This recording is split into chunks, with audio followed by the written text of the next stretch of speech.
Trojan fans, just like showing up to cheer on our Minutemen and maids, showing up to school is a slam dunk for success.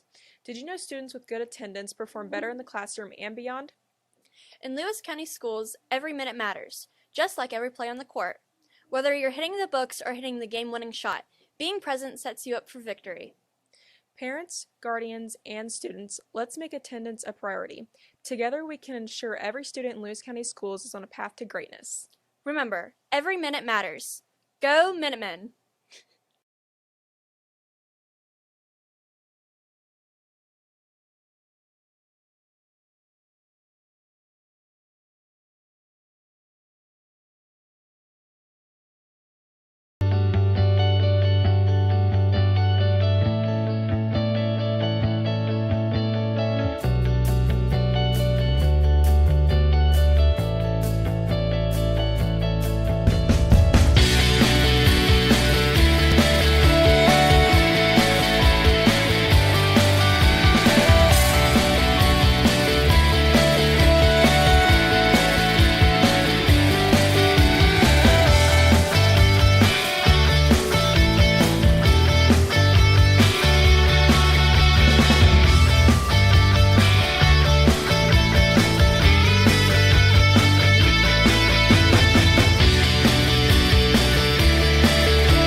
Well, good morning, Owen.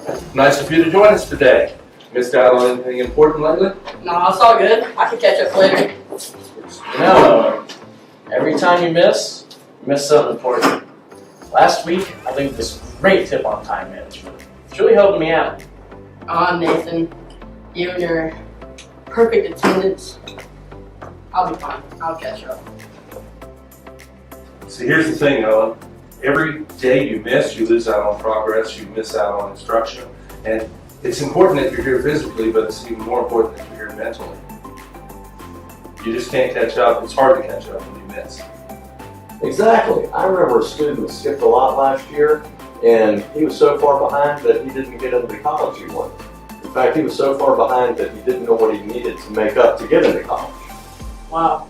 Didn't realize missing a day is that important. You'd be surprised. It's like building a puzzle. Every class or meeting, it's a piece. There's too many, and picture doesn't really come together. And the more pieces you collect, things get clearer. Attendance isn't just about being counted. It's about being present in your own success. So here's the thing. Every day you're here, you're stacking up pieces of that puzzle and building skills. I think I get it. I'll come to school more often. That's the spirit.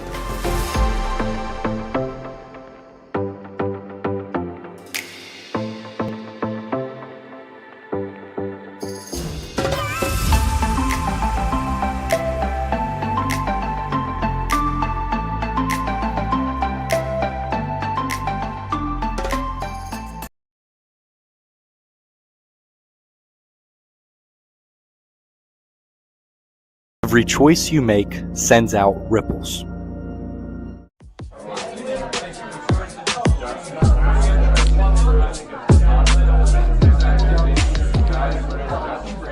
Come on, man. You're the star player.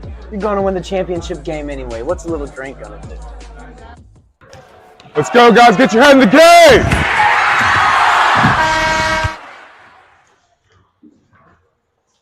Come on, man. You cost us the game. Nah, I don't think I should do it.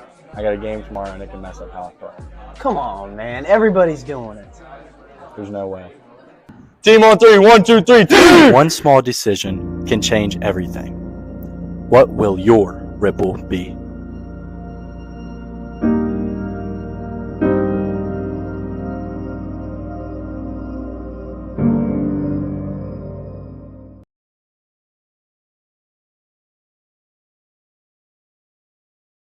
At Country Roads Physical Therapy in Weston, the heart of West Virginia, we are dedicated to helping you get back on your feet.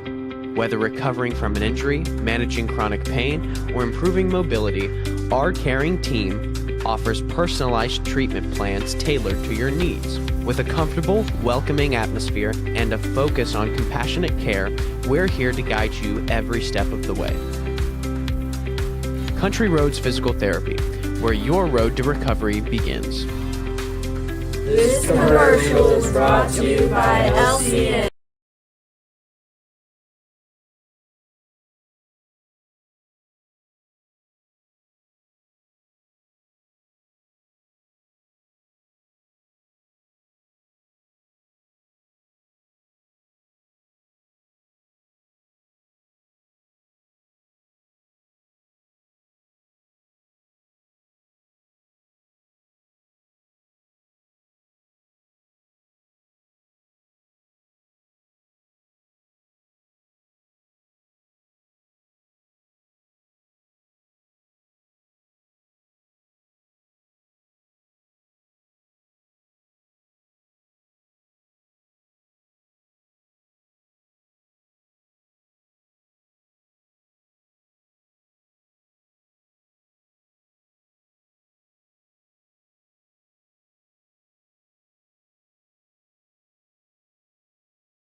Dusty, I know that you hate to hear that.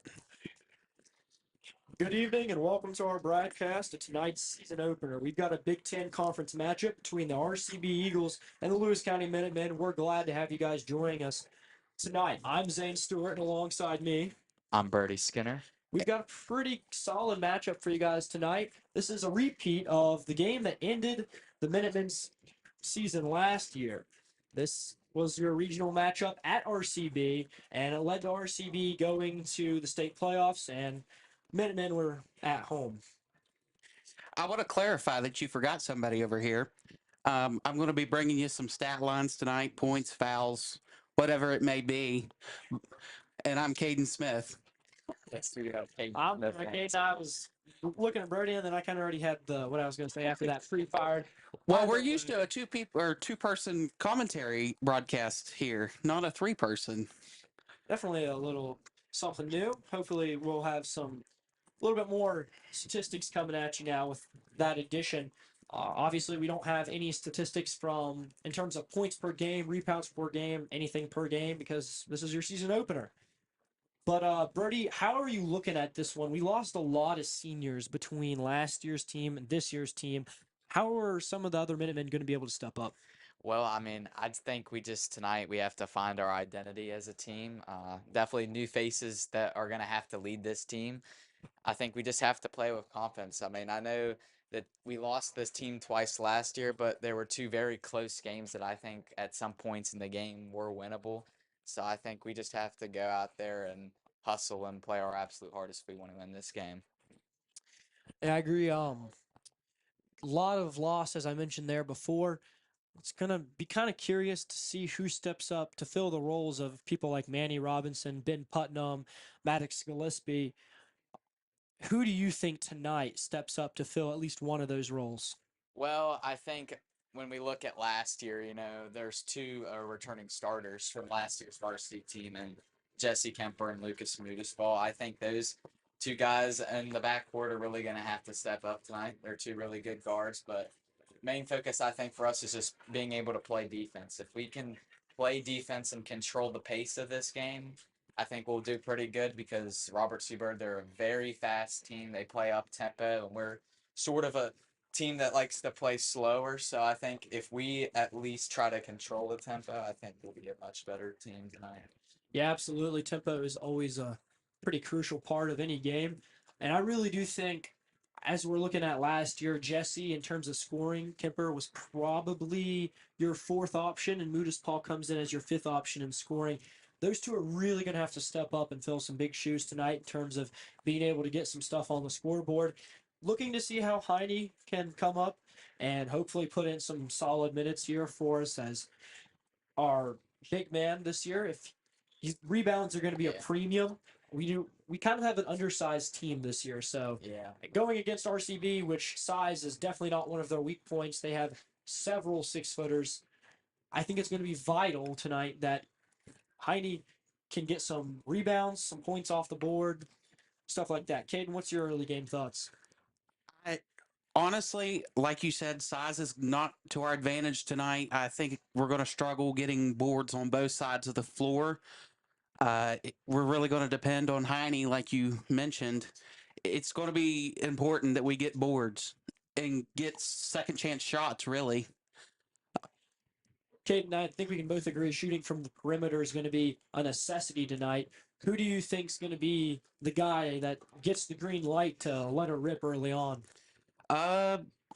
Possibly Mudis Paul or Hayhurst, depending on who starts here in a few. I was able to sit in on a few of their practices, just kind of see who's the shooters, and I think right now, if you're the Minutemen, I think your best bet's to see if we can get Kemper hot tonight. Brody, who do you got? Yeah, I would say Jesse Kemper too will probably be the main guy, shooting shots tonight. But as you mentioned earlier about rebounds, we have got to win the battle of the boards tonight. We have to be physical because for the first time we're a team that's undersized. No more Maddox, no more Ben. So we definitely have to be a much more physical team than we're used to. So I definitely think we got to do that. So online, there's no positions marked for anybody, really. With you setting in on some of these practices, is Kemper taking control of the ball, being point guard here? I've seen them run that a little bit. I've seen them run Kellen controlling the ball in terms of Bruffy. I've seen Mudis Paul controlling the ball some. Curious to know exactly who they go with here. Like I said, I don't know the positions. I got to see what they can do in practice, but what you do in practice isn't really what you're going to do in a game. So should be interesting here. We got the national anthem coming up. We're going to step aside and let you guys listen to all the pre-game rituals.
All right, and here's a little fact, I guess, and a pretty big honor here at Lewis County High School. This will be our last home game for Pudge Sims, or Charles Sims rather, who has been the coaching now for 17 seasons for the Minutemen and has the record for most won games. So In program history. yep.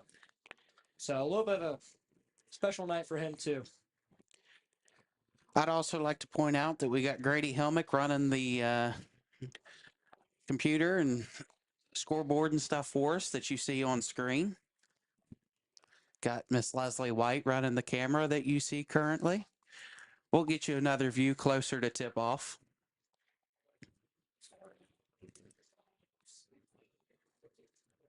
And here's the starting lineups for Robert C. Byrd. Number 1, Carson Bennett. Number 2, Emmanuel Holmes. Number 5, Jeremiah Williams. Number 11, Anthony Barbario. I knew I was going to mess the name up eventually. Number 12, Logan Boyce. And that's your starting 5 for the Robert C. Byrd Eagles. And here for your Minutemen, number 1, Jesse Kemper. Number 2, Lucas Mudispaw.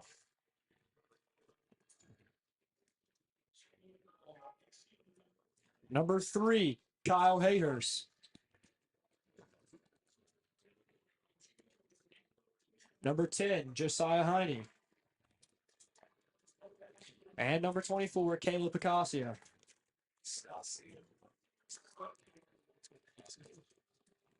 And they're already getting a little bit loud tonight, Brody. That student section is packed. I mean, we're probably looking at north of 50, maybe north of 60. It's pretty good turnout for a basketball game here. They have filled up their entire section. Yeah, it's as packed as I've ever really seen it here in my 3 years of high school.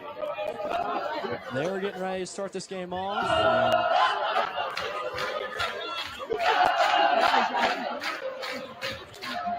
If this one is close, that student section might just be a factor.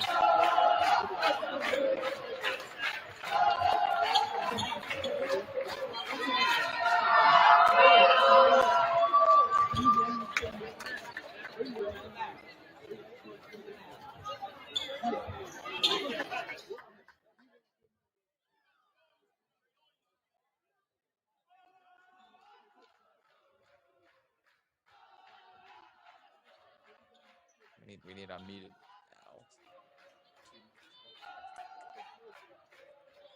All right, here we go. And tip-off is up and underway, and that tip will be won by Robert C. Byrd.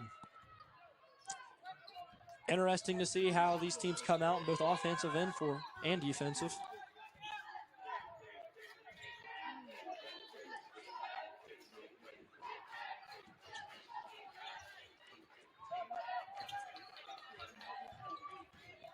There, deep 3 from Holmes, no good. Rebound, Heine. Heine kicks it out to Mudispaw and will not be touched after the pass. That one will stay with RCB. Holmes will be down to take it out for RCB. Barbario comes to your top of your screen now. Curious to know if they keep trying to look for another 3-point shot or using some of their size advantage here. Yeah, we're at Lewis County's out in a 2-3 zone defense, it looks like. Also worth noted, when Boyce touches the ball, which was a former Minuteman, they definitely get into it here with the student section. Another 3 for the Eagles, no good. Rebound again. Minutemen moving up the court now. Mudispaw, and they're going to say foul on the floor.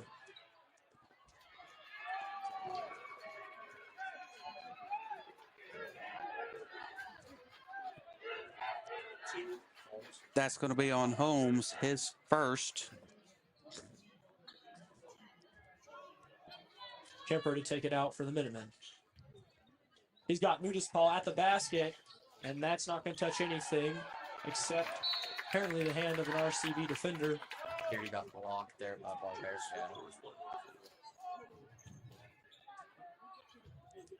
Hayhurst gets it, long jumper, no good. Heine's got the ball, kicks it out to Kemper. Kemper looking to make something happen, and he'll reset the offense.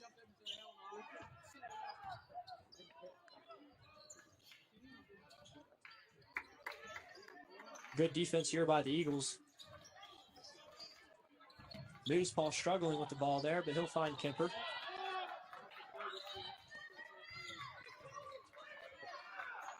Minutemen taking their time here. Thank goodness for no shot clock here in West Virginia. Heine looking to drive, blocks. Blocked by Carson Bennett. Going the other way fast now for RCB. It's Boyce, blocked by Nudis Paul, and that will make the student section up there into it tonight. What a block there, not drawing the foul. Great block there, and apparently it touched off Boyce last as the Minutemen will get half possession.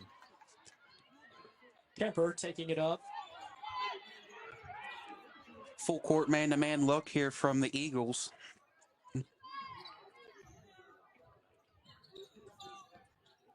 Nudis Paul looking to break to the basket again, and we'll have another whistle. This time they're going to hit Nudis Paul with a walk.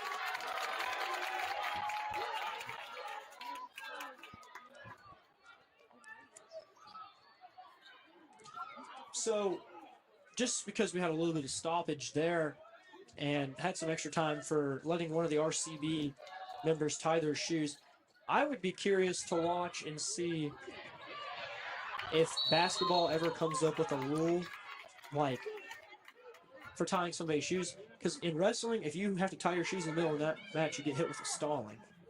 I think it'd be kind of funny if they did that with basketball, which I understand, a little bit of a longer sport. Foul was called on Lewis County's Piscasio. Holmes will have it for the Birds. Swinging it to Boyce. Boyce, the deep three. No good. Rebound RCB. It's Holmes. Holmes touches it last. It'll go out of bounds. Minutemen possession.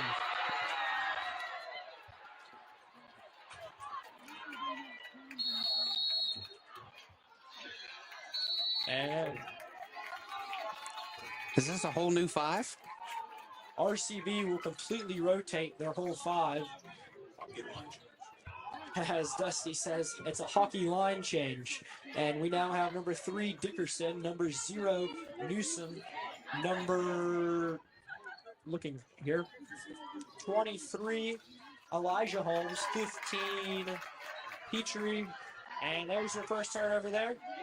Take it the other way, layup's good, point Newsom. And that'll break the 0-0 stall here we had to begin the game. Was almost the first score in 3 minutes. Piscasio gets hit with a walk there.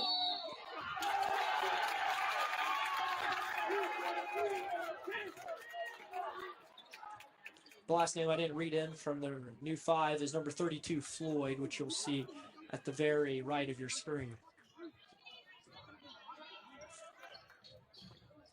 And RCB getting charged with a walk there as it's Hayhurst and Nudis Paul double teaming them in the backcourt.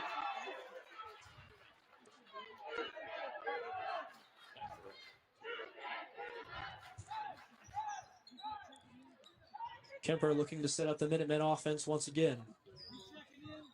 Minutemen still yet to score, and as Piscasio goes to get the ball, he'll be hit by number 23, Holmes. That'll be his first. Team foul number 2 for the Eagles. So far, I like the defense from both teams. Both teams have been playing physical, and they've been playing some pretty good defense so far. And I think that's what's going to help both teams have a chance to win this ball game. What you had mentioned before, if Lewis County wants to stay in this one for the long haul, a defensive game is going to be one of the key steps here. In the earlier parts of the game, we're seeing a little bit of that. Nudis Paul looking to drive to the basket, off the glass, no good. Counterattack here coming for the Eagles. They'll kick it out. It's Newsom. He'll touch it last, going out of bounds. Minutemen possession. Yeah, we're going to have to force bad shots, and we're going to have to force turnovers like that if we want to have a chance at this ball game. This game already has kind of a weird feel to it. It's been a really sped up game in terms of possessions flying back and forth, but not a lot of points to show for it. Yeah. And maybe that's just part of it being the first game of the season. Got a little bit of jitters and got a little bit of flaws. Kemper 3, it's good! his first 3 of the night, and that'll give the Minutemen their first lead 3-2 with 4 minutes left in the first quarter. Yeah, great pump fake there by Kemper to get the defender flying and got a wide open 3 there.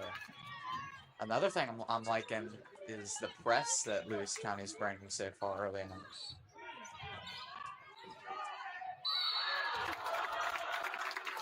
And they're going to get Aiden Oldacre there for his first personal foul. Team foul number 2 for the Minutemen, and that's going to send Dickerson to the line. Okay, I couldn't tell because of the hair.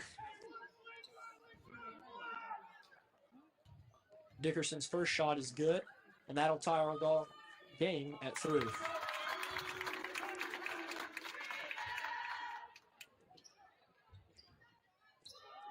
Student section singing Jingle Bells while he makes a second attempt, and it appears to have worked. Oldacre tries to get the rebound, but Floyd will throw it off of his legs. RCB possession.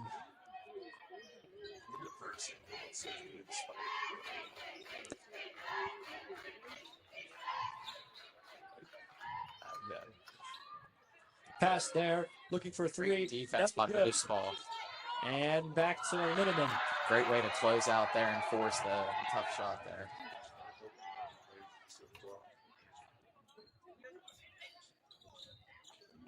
Kemper looking for a jumper, no good. Holmes taking it up the court for the Birds.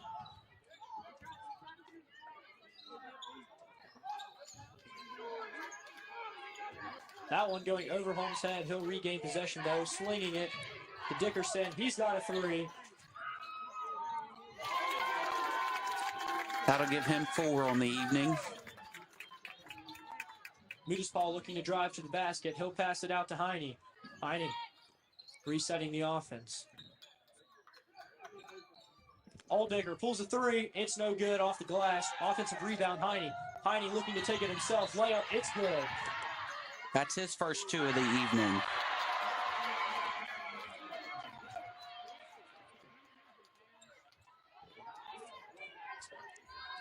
Holmes driving. He'll sling it. It'll go off the leg of Heine, staying with the Eagles. We got another line change here for RCB. We're back to our starting 5. And for Lewis County, Fur checks in. Heine checks out. I'm interested to see how Fur plays here.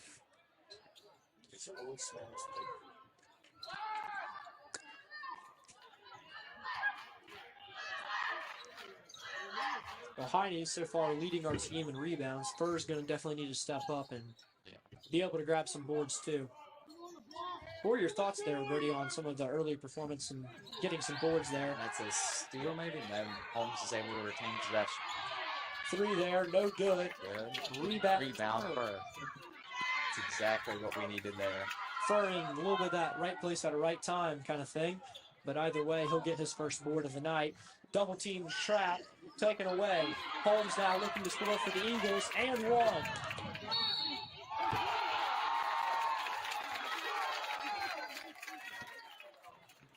And a little bit of altercation there after the play. And I'm not so sure that we're not going to get maybe a call on Holmes after this.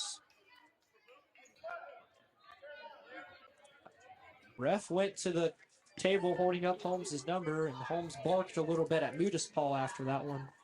Not exactly sure. Paul's the one that fouled? Paul fouled, yeah. Okay. That was his first team foul number 3 here with 2 minutes left here in Weston. He'll miss the free throw. Rebound there, Minutemen. Kyle Hayhurst looking to drive to the basket. No good. Gets his own board, puts it back up. No good. And another offensive rebound for the Minutemen. It's Kemper that time. Swinging it around. Paul. He's got an open 3. No good. Too long. Another offensive rebound. Kemper. No good. And Eagles will finally get it. And as Williams tries to take it out, he gets fouled. That one's going on Kemper. Yeah, the shots might not be falling right now, but I love the physicality we're showing on defense. Absolutely. Got to play a little bit scrappy tonight. Like we mentioned earlier, size is not the advantage, but it hasn't shown so far. RCB really hasn't been looking to penetrate, and rebounding hasn't really looked at being where they're excelling right now. And that's Piscasio intercepting it, passing to Kemper. Too strong off the glass, going the other way now. Holmes has it for the Birds. Boyce a little slow to get up, but he will work his way to his feet. Holmes looking to drive, and he'll throw that one out of bounds, but off the leg of Fur, they're saying.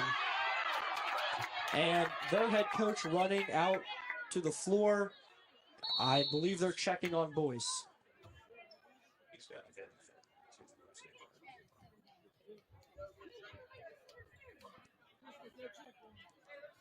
And we'll have a game stop and look to you to fire an ad. At Country Roads Physical Therapy in Weston, the heart of West Virginia, we are dedicated to helping you get back on your feet. Whether recovering from an injury, managing chronic pain, or improving mobility, our caring team offers personalized treatment plans tailored to your needs. With a comfortable, welcoming atmosphere and a focus on compassionate care, we're here to guide you every step of the way. Country Roads Physical Therapy, where your road to recovery begins. This commercial is brought to you by LCN. Yeah, can you give me a water? If you tell them that. Hey, great goal! Awesome one! Love it! Hey, don't fuck with it. You're not.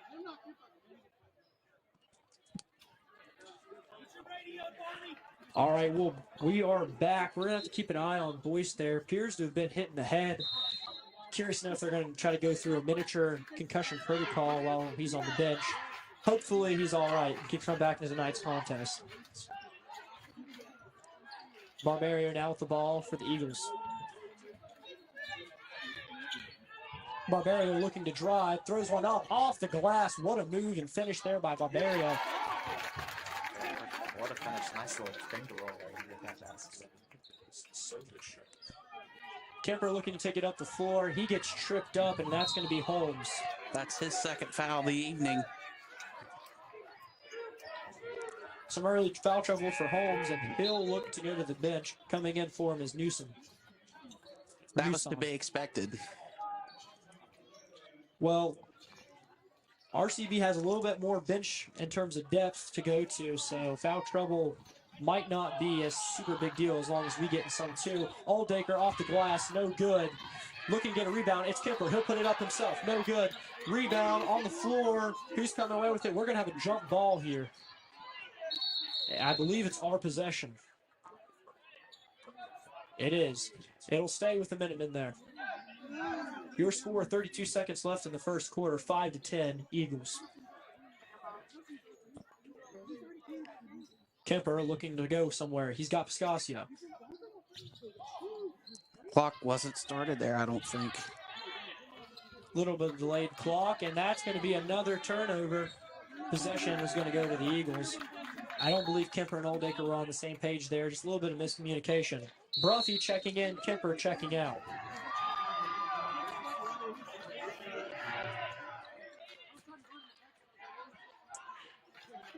Eagles in the backcourt. Big throw up to Williams. Williams, long jumper. In and out, but it goes back in. Piscasio taking the ball up the floor for the Minutemen. Pressed by the Eagles. A little bit of miscommunication there, and we're going to take a timeout to avoid a 10-second penalty.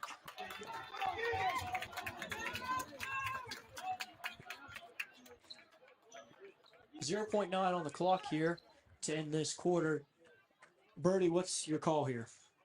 Well, I mean, definitely don't have to do anything crazy. Just don't let them get the ball back really for any last second innings. I mean, just let the clock run out. There's really no point in trying anything crazy or anything.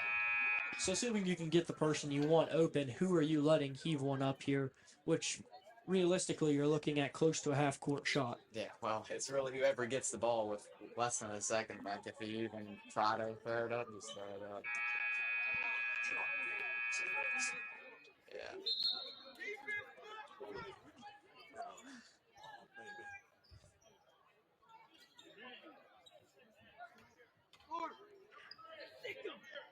Minutemen want it on the sideline, but they'll get it at the baseline. That's going to make for a much longer shot.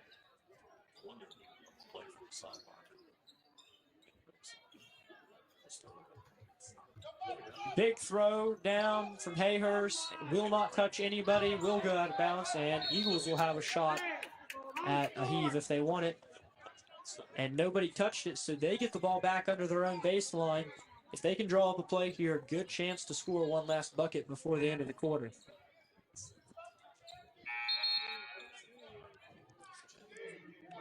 They might wish they had that timeout left at the end of the game.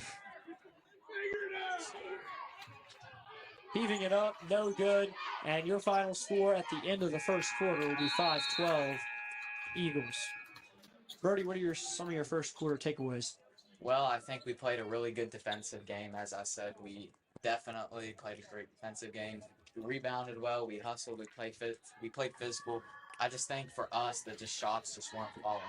We had a lot of opportunities close to the basket to put the ball in the basket, but we just kind of didn't make it. So I think we're playing good defensively. We're playing out the way we want. We just gotta keep shooting. Hopefully the shots fall eventually. Caden, you have anything to add to that? Personally, myself, I think Lewis County's just panicked for some reason. They need to slow it down, play like they're in control. This is why the scoreboard's kind of going a little lopsided, in my personal opinion. Like Brody said, they're playing excellent on defense. They just need to slow it down on offense, try to get the easy shots. We're just doing silly things on offense. Yeah. Too many turnovers, just silly things. I think we need to draw up some like press breaker because it seems that RCB's press is kind of shaking us a good bit on offense. I honestly think it's less about them.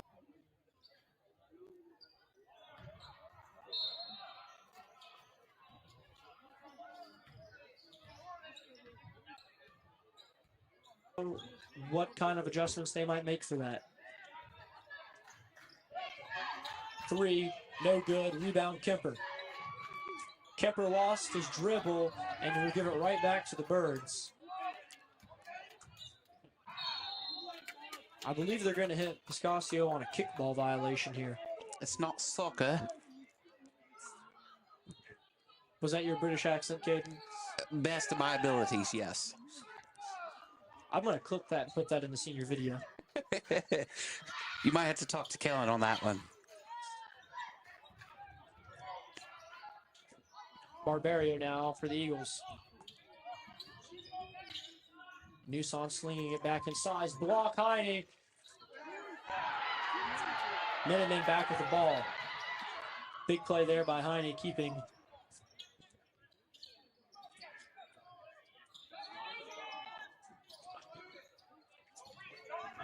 Bennett, quick pass up to Newson. Good move by Newson. Can't get it to fall. Rebound Heine. Heine dribbles it up himself, and it'll be quickly stripped away by Bennett. Newson back with the ball again, looking for Bennett inside. He's got 2. That's his first 2 of the night.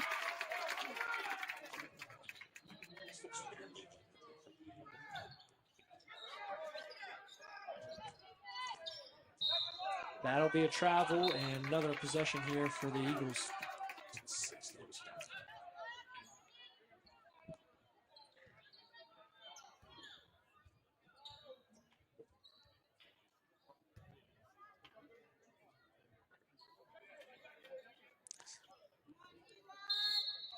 Minutemen look to be back in a 2-3 zone instead of man-to-man here.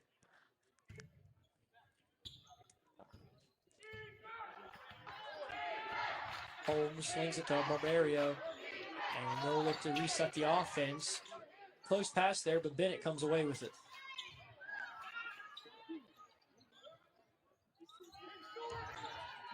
Barbario slings the 3. No good. And that'll be a rebound. Williams stripped away by Hayhurst. Hayhurst tries to hit it off of Bennett to go out of bounds. Instead, Holmes gets it. His layup was no good, though. And Barbario moved to the basket. He's got it. That's a second tough finish that we've seen there for Barbario. Hit him with a double clutch there. And another Minutemen turnover. 7 on the line, I believe. Blocked by Kemper, looking to get it up court. Heine has it. He'll hand it off to Kemper. Driving off the rim. Kemper kind of fought with his own teammate for the ball there for a second. They'll end up with it either way. And there, Hayhurst. A little bit of a floater, and he'll lay it in for 2. That's his first 2 of the night. First basket of the quarter for the Minutemen. Barbaria looking to drive again, and they're going to get Heine there on a foul. Caden, what's that put Heine at? It's his first. First personal foul. Team foul number 1. Team foul number 1 for the Minutemen.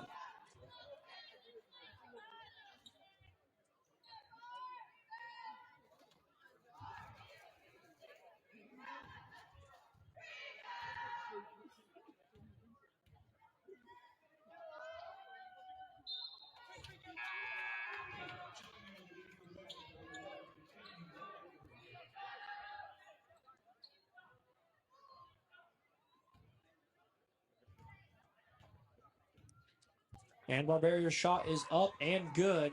He'll knock down the second, going 1 for 2 on that trip. That'll give the Eagles a 10-point lead here.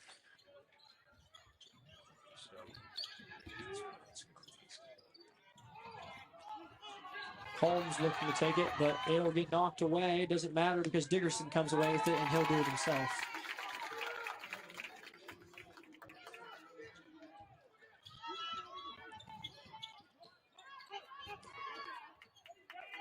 Minuteman will break the press break.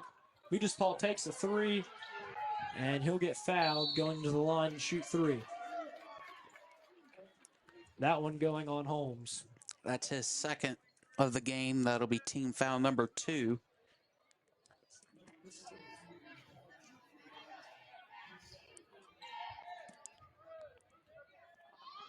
Paul's first shot just bounces out.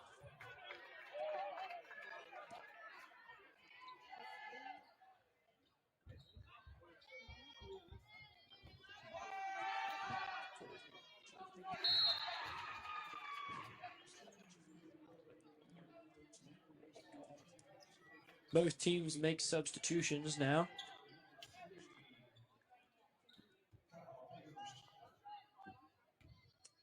Paul's third shot, no good. He'll get his own rebound, stripped away though by Newson. Newson looking to start something here for the Eagles.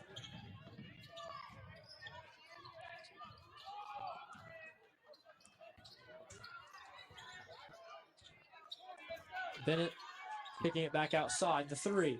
No good. Rebound, Paul.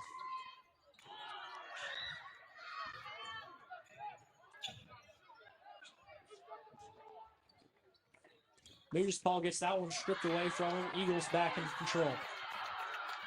It's like a hot potato. Nobody wants it. Bennett kicking it back out. Another 3. That one's good. Dickerson knocks one down from the corner.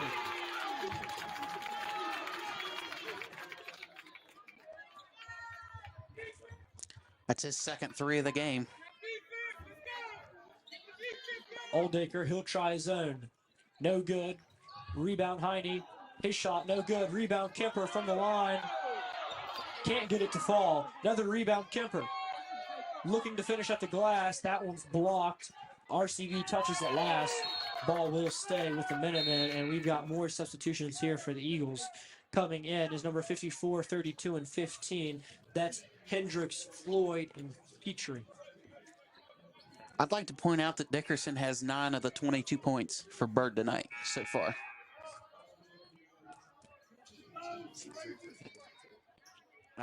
He's got 2 threes.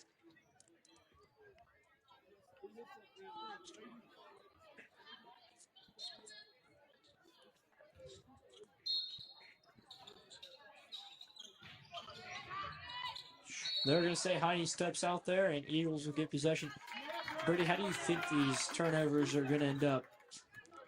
How do you think they're going to end up impacting the game in the long run? I mean, they've already created a giant deficit here for the Minutemen. Can they turn the script? I mean, they definitely can. They just got to relax, on the press break. And as Kate, they're kind of playing a little bit of hot potato. They just got to relax, control the pace, and just settle into it.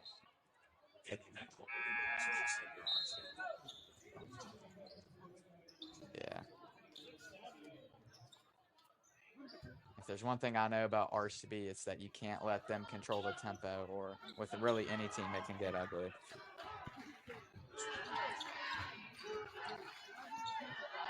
RCB takes it away again. Newsom looking to score. He's got an easy 2. And that'll give him 4 on the night.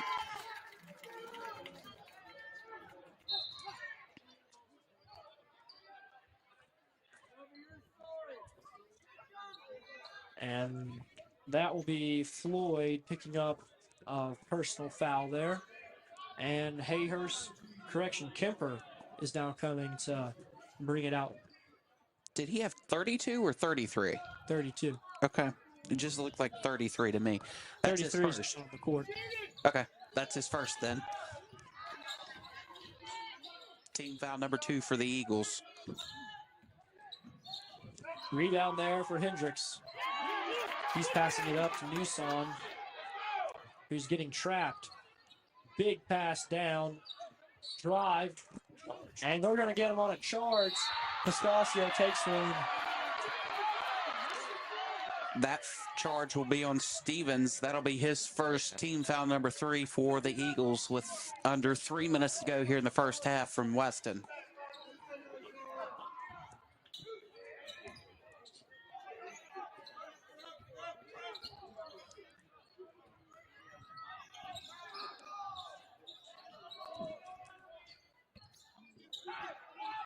And we're going to have another foul here. And that's going to go on Floyd, his second, and really just the past couple minutes. Your score now with 2 minutes, 44 seconds left. Eagles 24, Minutemen 8. 4th. That'll be 4th team foul. In my opinion, if Lewis County was smart, they would try to draw a foul to send them to the line, try to make up some points here before the end of the half.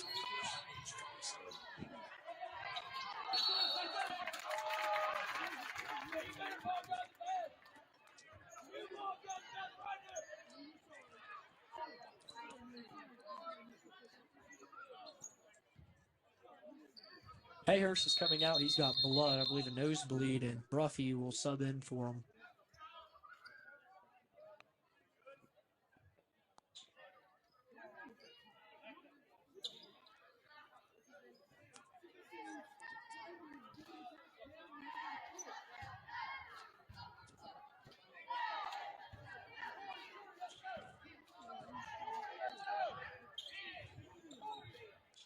Eagles setting up their offense.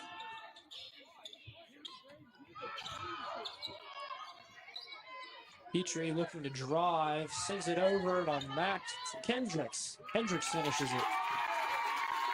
That's his first 2 of the night.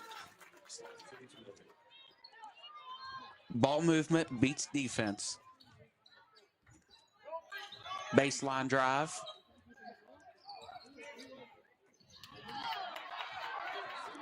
Big pass up. He'll put it behind his back and the layup. Nice move there by Dickerson.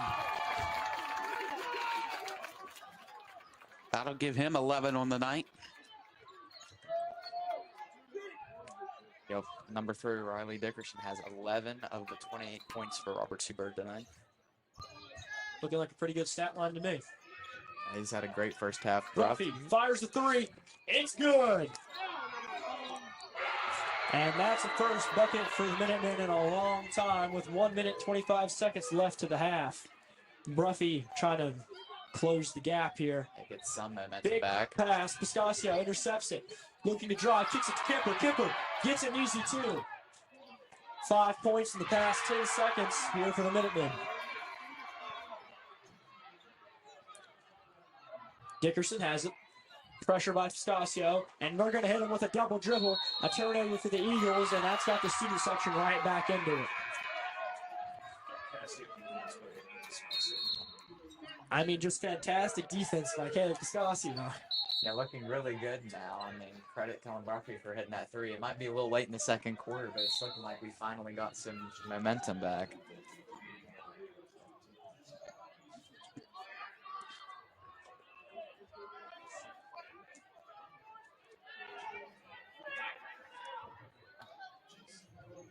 I think I forgot to mention this earlier, but the student section theme tonight is Christmas because this is the only home game we have before the new year. So the next game played on this court will be 2026. Minutemen back with possession. Bruffy, he'll take another three. A deeper one this time. That one off the glass, but rim rather. Rebound Heine kicking it out. We're having a whistle. I believe this might be another personal foul on RCB.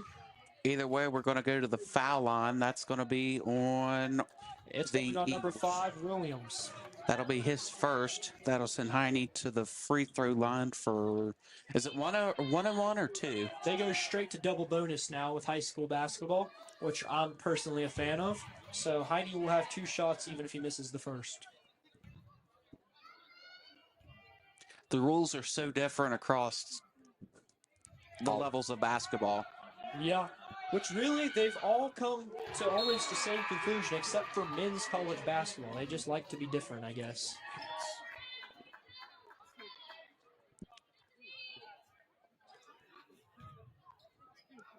Heine takes a deep breath real quick, and he'll get ready to shoot his second of 2 shots. It's up and good. Your score now 15-28. Eagles still with the advantage. 47 seconds left before the half. Barbaria with the ball.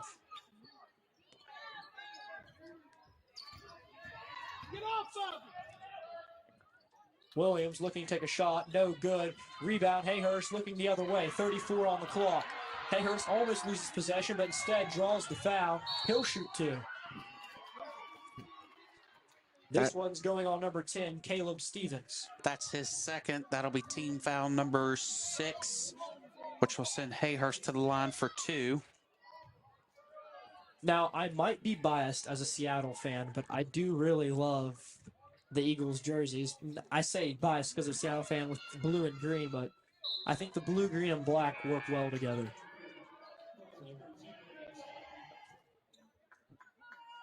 Both teams rocking Jordan, though, tonight. Hayhurst's second shot is good. That'll cut the lead down to 12. 30 to go here in Weston. Barbario with the ball. Big pass up to Newsong. He's dribbling, double team there, and he'll kick it back out. 18 to shoot. He'll hold the ball. They're going to dribble this one out, looking to get the last shot before the half. 6 seconds left. Barbario fires a 3. It's no good. Rebound, Oldacre. 0.7 left and heaved up, and that will be no good as Hayhurst looked to get a cheap bucket there at the end.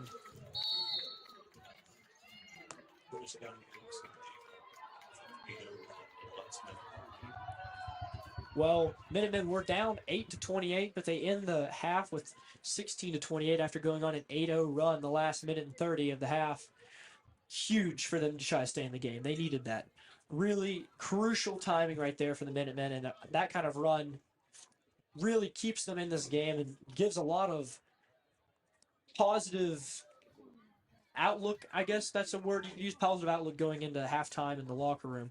What's your first half thoughts, Birdie? Yeah, well, I mean, I feel like kind of like football, basketball is a game without momentum. And, you know, we hit a 3 and got a turnover, and that really kind of changed things for us, you know.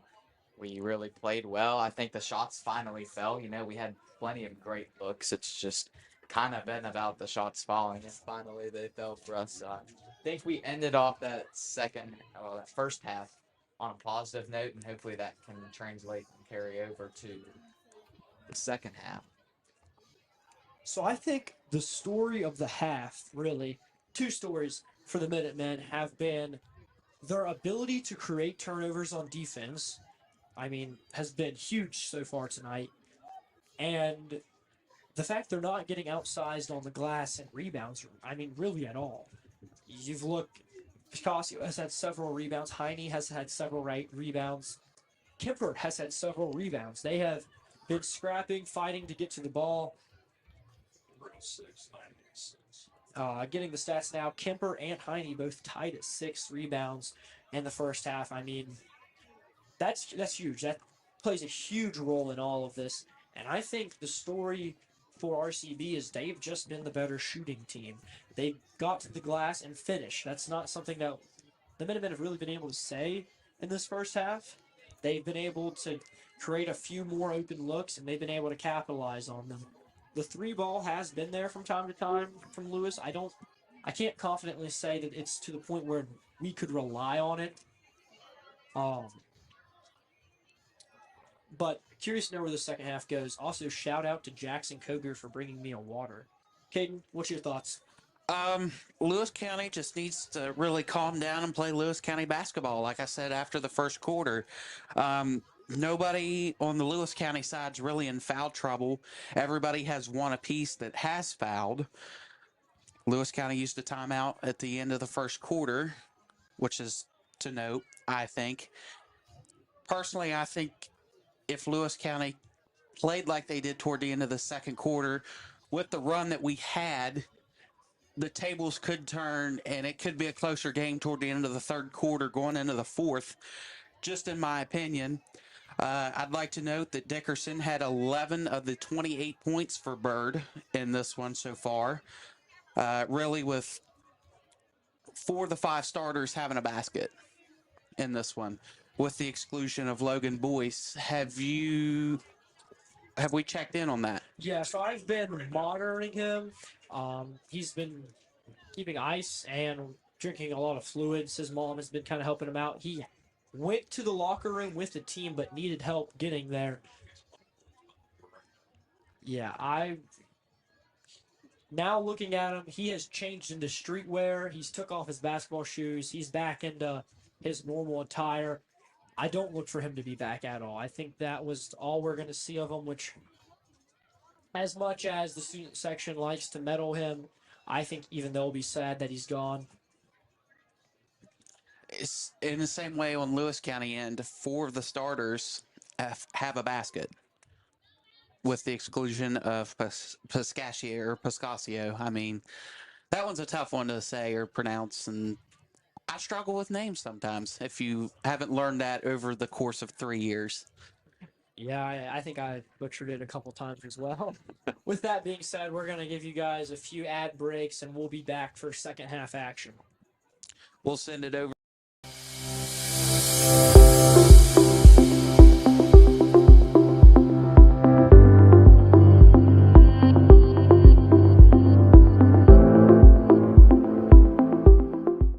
Welcome to Peterson Central Elementary School, a vibrant learning community nestled along Berlin Road in Weston, West Virginia, at the heart of Lewis County. Home to 458 students from pre-K through 5th grade, our school thrives with the support of 70 dedicated staff members, fostering curiosity, creativity, and a love for learning. At PCES, our mission is all of one heart. We are committed to nurturing a supportive and inclusive environment where every student grows academically, socially, and emotionally. This year, we've celebrated meaningful milestones from the first grade literacy parade to Heritage Day, bringing learning to life in exciting ways. Beyond the classroom, we emphasize family engagement, strengthening the school-home connection through signature events like the 2nd grade Pirate Literacy Night, 3rd grade Campout, and Holiday Drive-In. These moments create lasting memories and reinforce the shared commitment between families and our school. Together, we are building a strong, supportive community and shaping brighter futures, one heart at a time.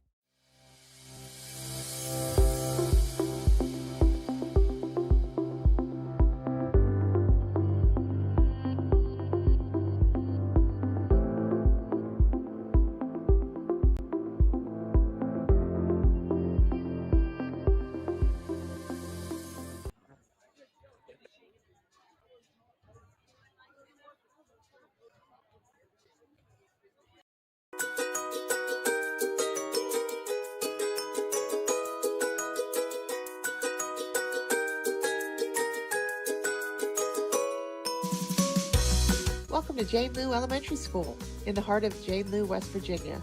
We're more than a school, we're a community.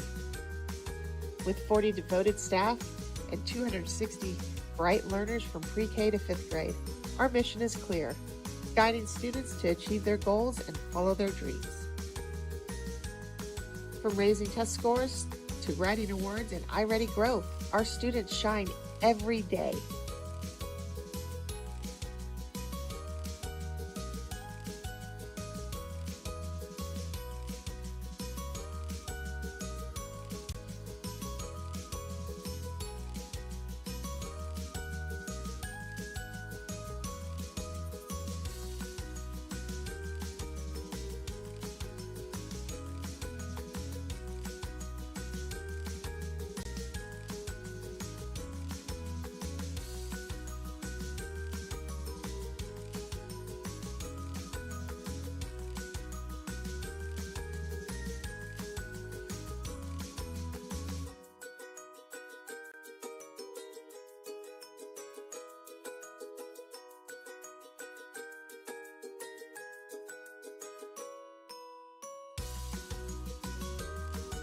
Jane Lew Elementary, shaping the future one dream at a time.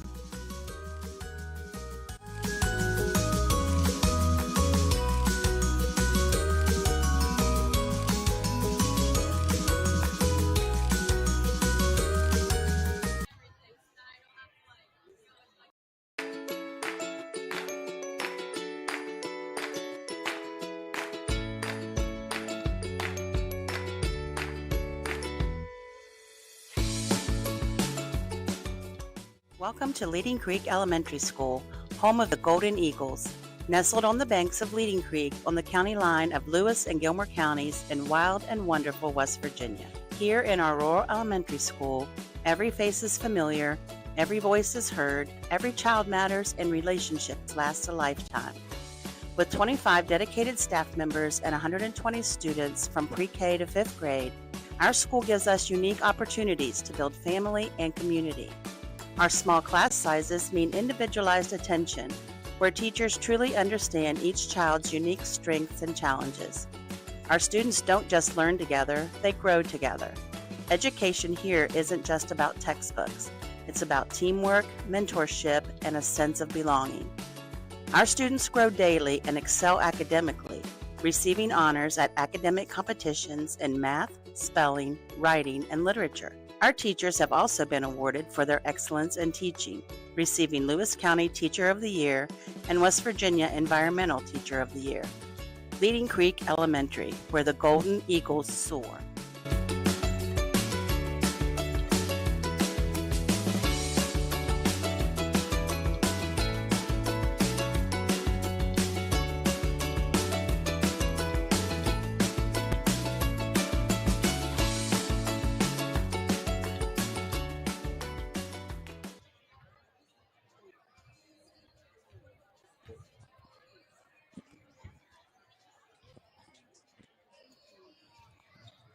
All right. Tip-off is now underway, and we are, well, not underway, but just about there. We're getting there. Minutemen, like I said a while ago, ended the half with an 8-0 run, looking to expand that now in the second. Minutemen will go back to their starting lineup to begin the half. Hello, guys. We're on screen. Oh. Well, we were. Miss White was pointing it at us. I didn't know. I was probably staring down at the iPad.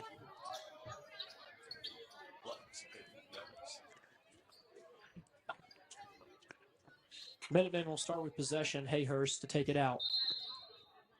He'll lob to Kemper, and they'll resume their full court man-to-man.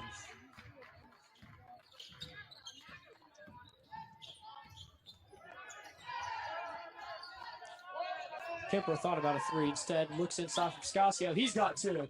10-0 run for the Minutemen. Yeah, nice spin move there by Stasio, able to get that easy left-handed basket. All the Minutemen starters have a basket at least now. Minutemen get a quick takeaway, looking back to score again. And Moose Paul heaves one up, no foul. Barbario taking it back for RCB. Quick move for Newson. Up and out. Barbero gets the rebound. 3. No good. And Piscasio scraps for it. Will not finish with it, though. Barbero takes a 3. It's no good. Heine comes away with the glass.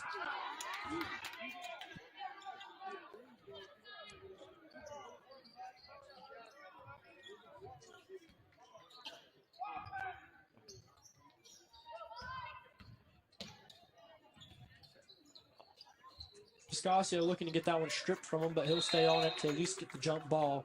Will still go to the Eagles.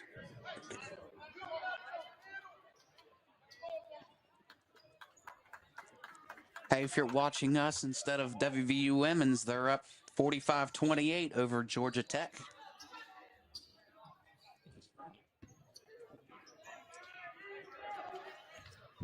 Which, if you are watching us over the women's basketball team, we greatly appreciate that. Might not have as nice of a live stream, but we're working to try to get it as close as we can. Turnover on the Eagles.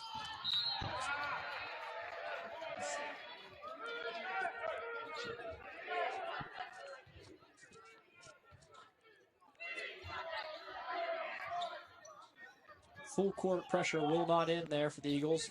One pass will break it, though. Paul drives to the basket himself. It's no good, too strong. Bennett gets his board.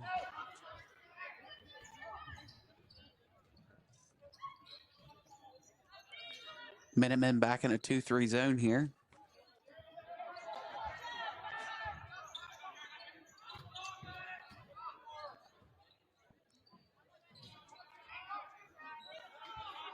Three, it's good. That one for Newsong. That'll break the Minutemen streak. Let's see if they're able to respond here as Hayhurst takes it up the sideline. Pass into Heine. Heine loses it. And that'll be Williams who comes crashing down on him. He'll pick up a personal foul. That'll be his second team foul, number 1 for the Eagles.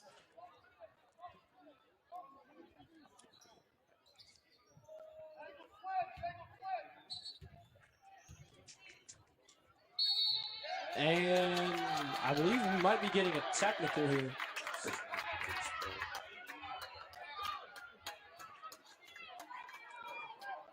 Getting a technical. And not sure what's going on here. I believe it's on Paul.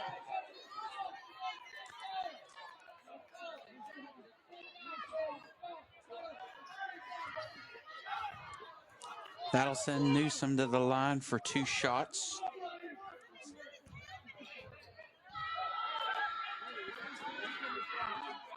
As the first one falls.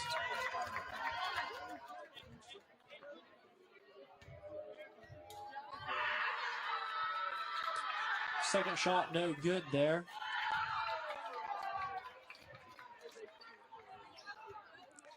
That'll give Newsom 8 on the night. Not able to hear what all went down there, but I'm assuming some sort of verbal altercation there.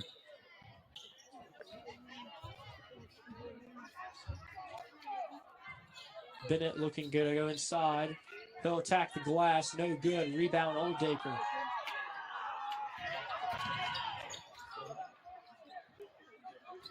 Kemper, big pass up to Piscasio.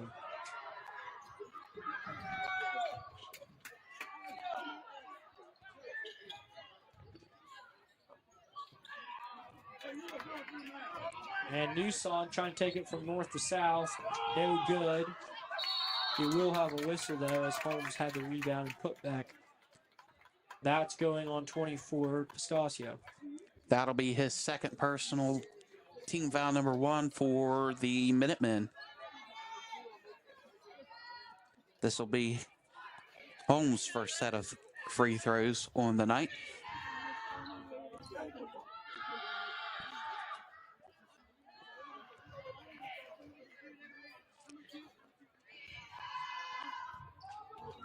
Holmes' second shot's good. Piscasio goes to throw in for the Minutemen. Heine inside to Hayhurst. He looks to the basket, will be fouled. Hayhurst now getting 2 shots of his own. That's going to be on Newsom. That's his first team foul number 2 for the Eagles.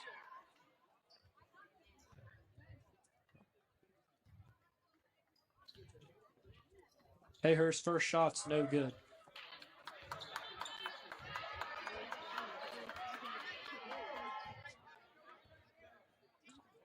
He'll get the second to fall. Here comes a hockey line change for RCB.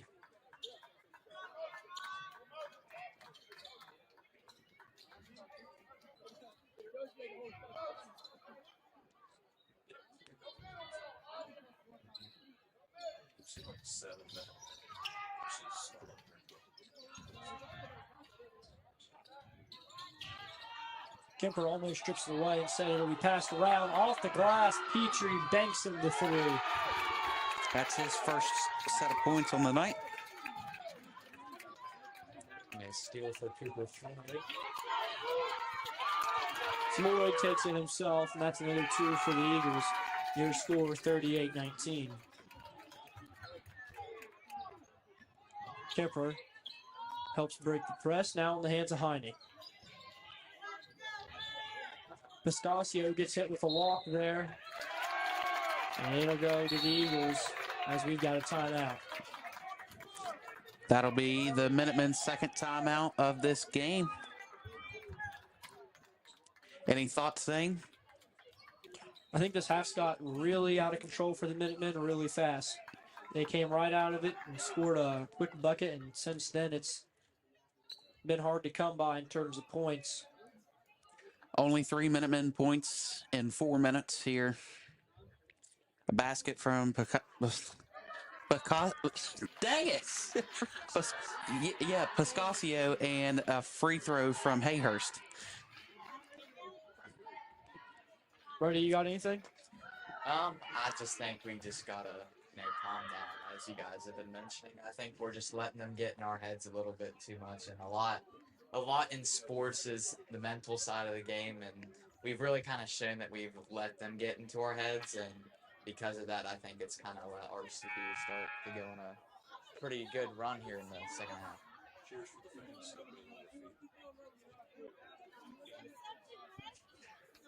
Yeah.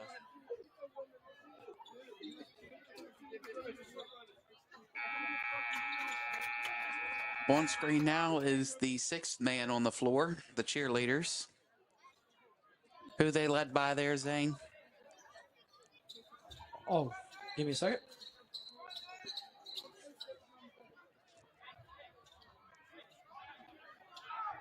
Darren Bragg. I couldn't remember. Darian Bragg. Had to look through the notes there. Couldn't remember.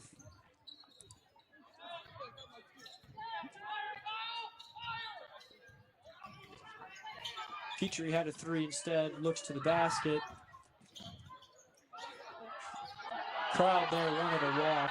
Will not get one. Petrie fires a 3. It's no good. Rebound Fur. Kemper looking to take it to the basket himself. He's got 2.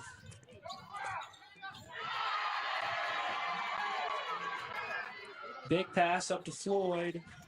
And Kirchner with the call is here. I think they're calling it on the floor.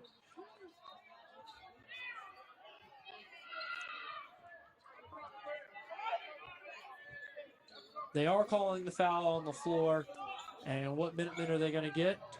Number 11. That's going to go on Aiden Oldacre. I believe that's at least the second. It is.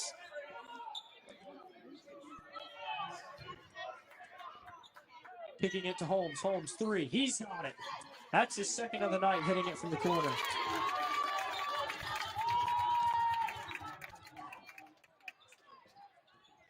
Kemper looking to dribble out the pressure. He will. Kyle driving to the basket. Floater. He'll draw the foul. Go to the line. And that's going on number 15, Petrie. That's his first. It'll be team foul number 3 on the Eagles. 2 shots for Hayhurst coming up.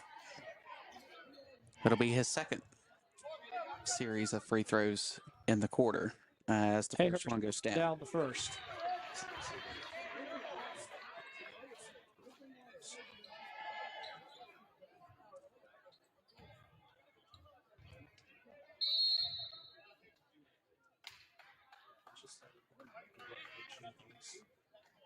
I believe they're going to hit Robert Furr there with a lane violation and will not be able to shoot the second shot.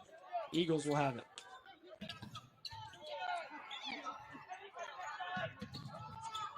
Floyd now with the ball for the Eagles as he'll just hand it off to Dickerson.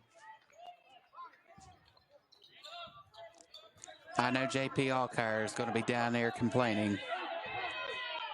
I'm sure he's just glad they called it. Dickerson floater, no good. He gets fouled.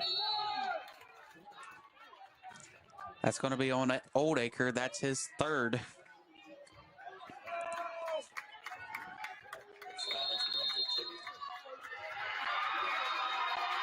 And we're getting a technical there for Bird. And he has yelled, "What did I do?" 4 times now. I'm not sure what he did. Again, I'm assuming it's verbal because I didn't see anything.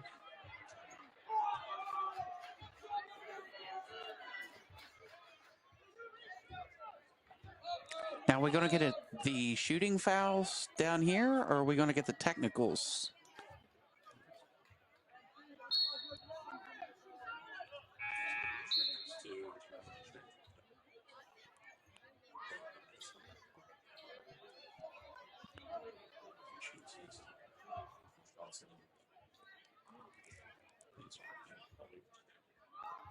Okay, so just to clarify everything, Dickerson is shooting 2 shots from the foul that happened prior to the technical foul. These are not technical foul shots. Once he shoots his second one, the Minutemen will shoot their 2 foul shots, which are technical. My guess it'll be Kemper who takes them.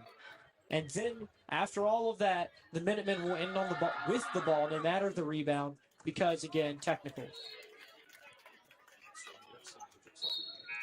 So now it'll switch over. Kemper will shoot his 2, with the score being 22-42, and the Minutemen will have possession after these 2 shots. Birdie, was that confusing? Yes, it was for me. For sure, it was definitely confusing for me.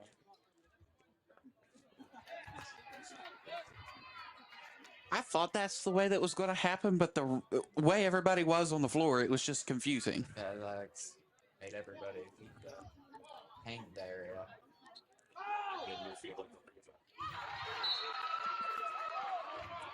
Kemper will knock down his second shot, making it 23-42. And he'll also be the one taking it out for the Minutemen.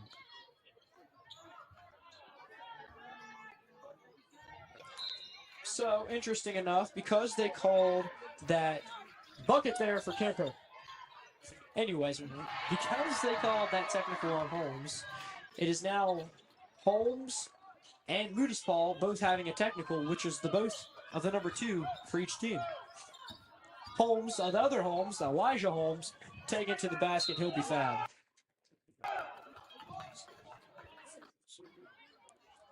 Foul's going to be on Moody's Paul.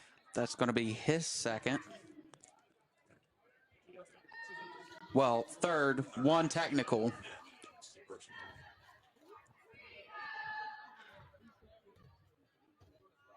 He'll knock down the first. Piscasio subbing in and Moody's Paul subbing out.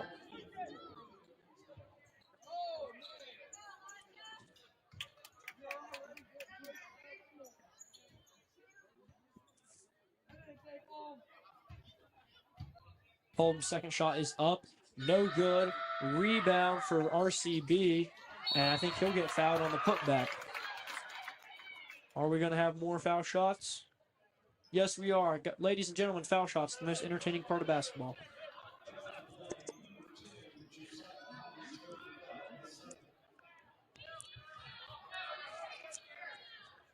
So, Brody, let's talk a little NBA here.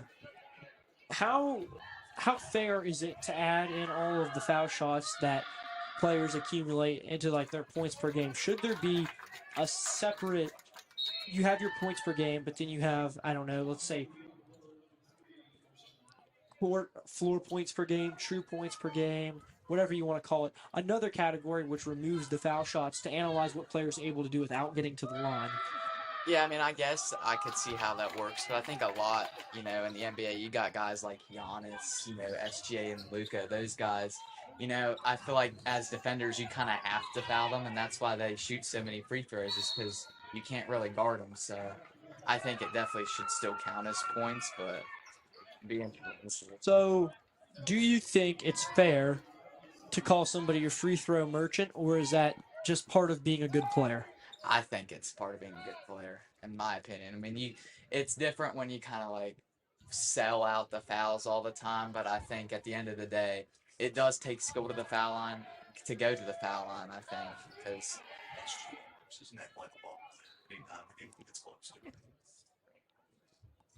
Kemper's second shot up and good. Eagles taking it back. Hey, I'm going to break the news here. Breaking news from Lewis County Schools. 2-hour delay for Lewis County Schools. Well, how about that? I get to sleep in the morning. Also, if you're sitting around your house and thinking, I don't have any plans tomorrow, come support our Lewis County wrestling team at AB College. I don't know how to pronounce it. Alderson Broadus, as Barbaria will pick up his first personal. Thank you, Cade.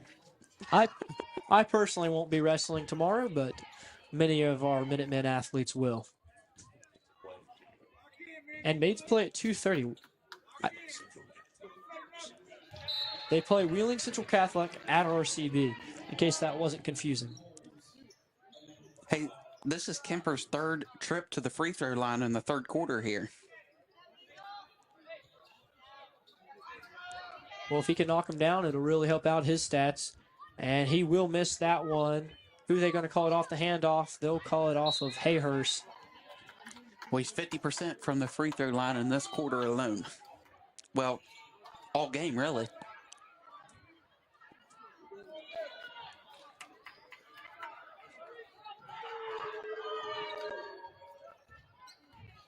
Piney there taking it away from the Eagles, looking to score for the Minutemen.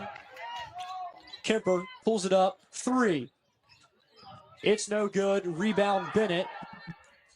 Almost stripped away by Piscasio. Instead, the Eagles take it their way.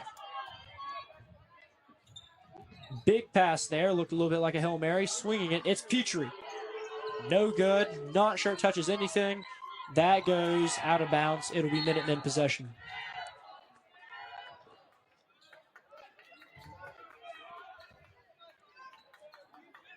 Kemper taking it right back up the court.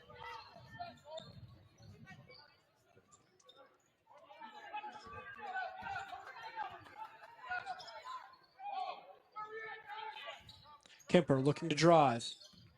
And he'll be fouled again, back to the free throw line.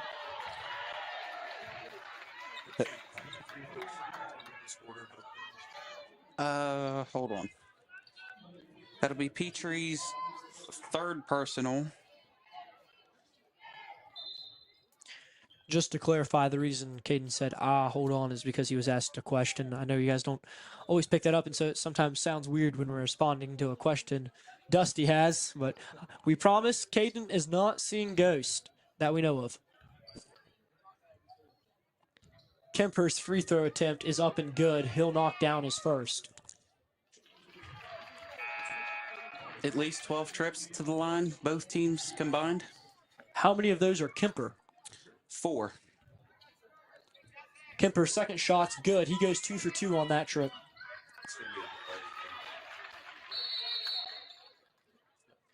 Delay of game on Aiden Oldacre there. I'm going to have Dusty put on a headset and kind of describe what the heck delay of game is. I'm curious. All right, ladies and gentlemen, what happened there after the made basket was that Aiden Oldacre poked the ball away with his hands, and that is considered a delay of game because it keeps Bird from picking the ball up quickly and getting going like they did just right there on that break. Double dribble turnover there. We'll hand the ball back over to Lewis County. Lewis County LCN News just featured their first their first ever rules analyst there. A little break. First stat analyst and rules analyst here tonight. Kemper driving off the glass. That's 2 for him tonight. Not tonight, but 2 for them right there. Sorry. Less than a minute to go in the third. 31-45. 3 attempt. No good. And the ball bounced around a lot. Going to be off an eagle. Bennett tries to save it. Instead, Lewis County gets the ball back.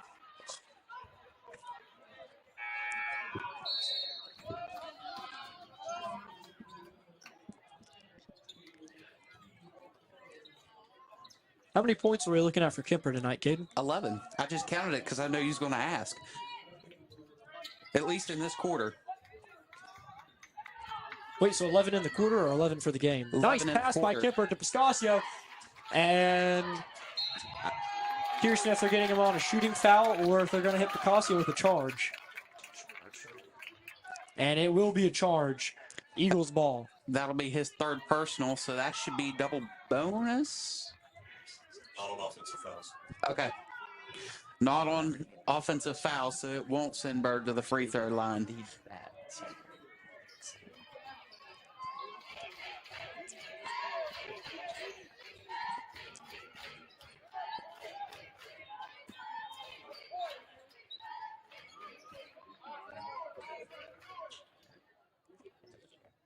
Holmes to take it out for the Birds.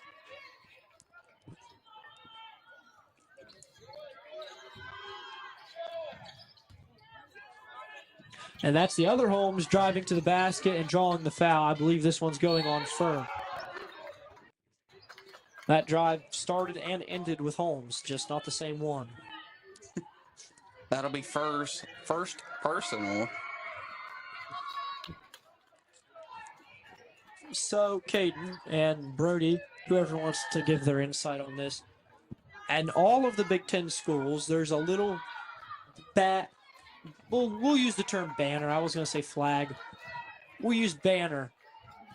It says the Big Ten Conference, and it has all the teams on it. It has your own team right in the middle, and it's the color of whatever team you are, meaning whatever school it's at.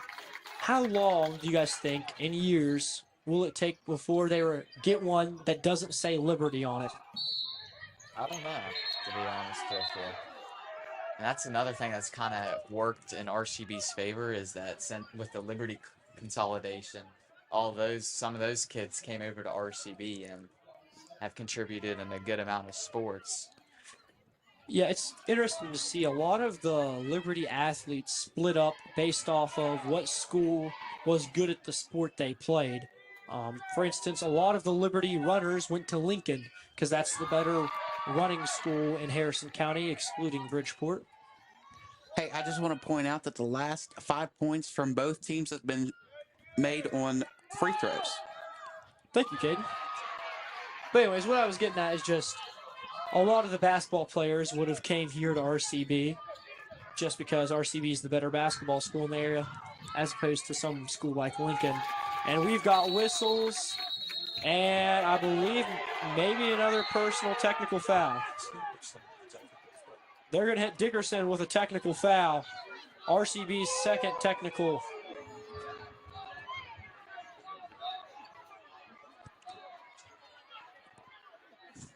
And the student section is now screaming at the top of their lungs, "You can't do that." Their favorite 4 words to yell. Kemper back at the line to shoot more. First one bounces around, hangs on the rim, and falls out. 12.7 left to go in the third quarter. Your Minutemen are down by 15. Make it 14. This has been a long 30 seconds. It really has. This third quarter has been dominated by free throw attempts from both teams. And it's kind of worked in Lewis County's favor. It's slowed the game down a lot, and really they've been able to get to the glass so much and get to the line so much that they've been able to keep this one relatively close, as now it's only a 14-point game, which realistically, what is that? 5 possessions?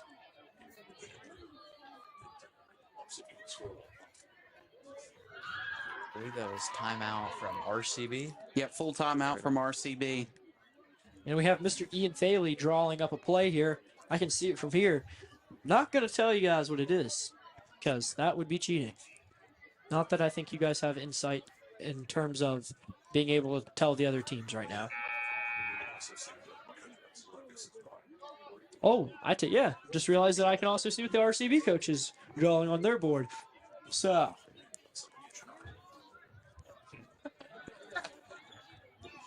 Hey, that's something I've knew all along, but just haven't pointed out.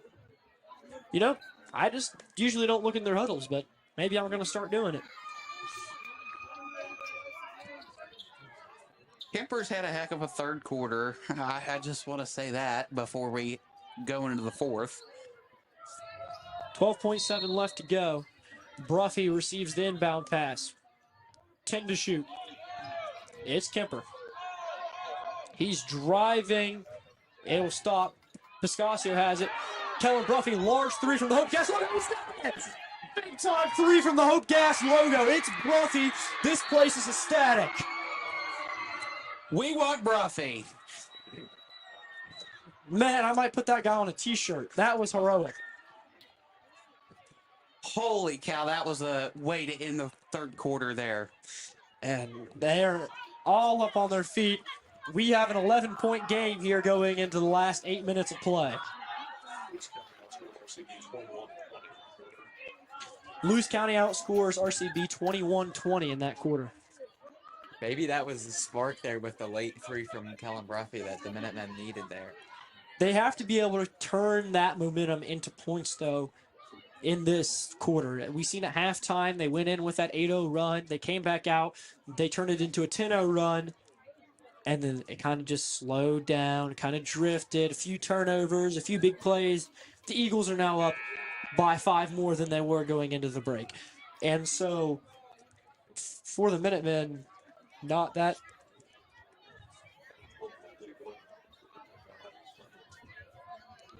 So, it is selling around. Moral of the story is that they started out hot, kind of got slowed down a little bit. Not much time. Kemper had 12 in that quarter.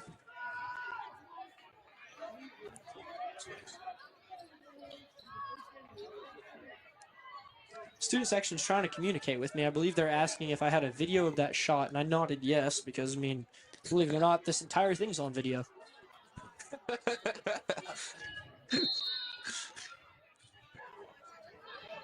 Heine now with the ball for the Minutemen.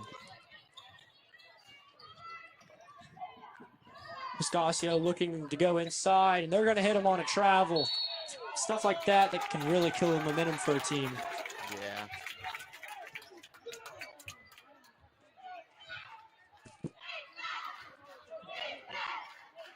Hey, I said this one was going to be close going into the fourth. Barbario going the other way, and too hard off the glass. Rebound, Hayhurst. Steal there from Newsom, and Bennett has the ball after a wild sequence of events.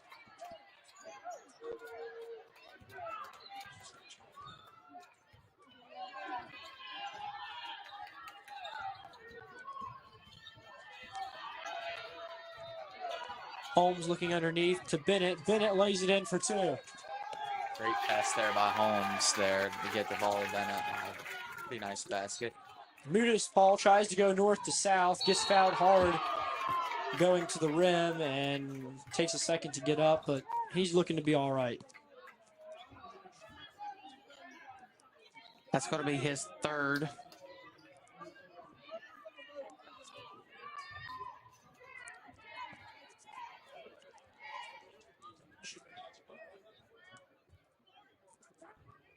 His first shot's good.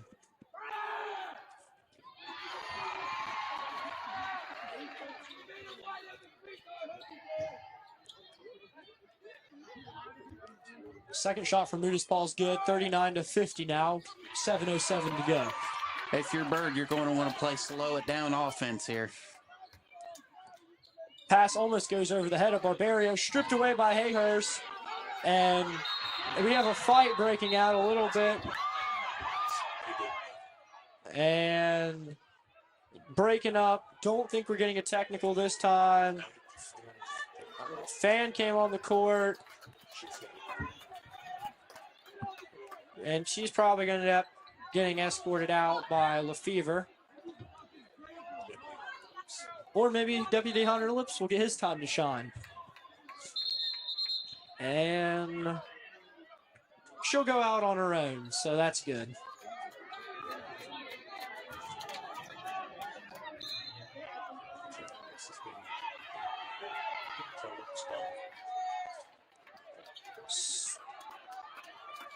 So I think what they're going with here is jump ball.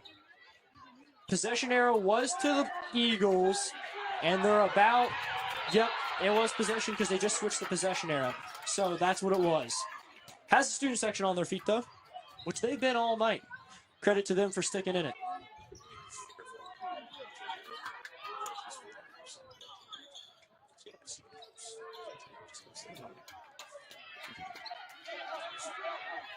Newson now at the top.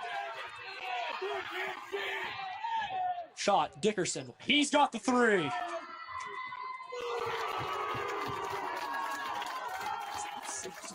Also worth noting, RCB kind of traveled a little bit of their own student section. And Mudaspal is going to draw another foul as he goes to the basket, I believe. That one going on Barbaria. That's his second. So, Caden, who is in foul trouble for the Eagles? If this game would slow down a little bit. Petrie's got 3. Holmes has got 3. And Newsom's got 3. That pass too long, stolen from Jaime. Newsom trying to go off the glass, too strong, rebound Heine, and he's tackled there by Barbario. Barbario is the one shaken up, though, as Heine gets right back up. May have landed wrong on his head. Think he's just a little, no, he definitely landed on his head, too. That's what he's grabbing. Coach coming over.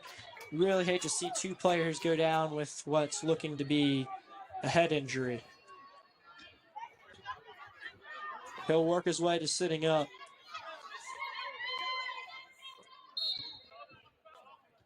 I'm curious as to where the foul's going to go. I'm not sure that they're going to call one. Well, they blew the whistle and signaled for a foul.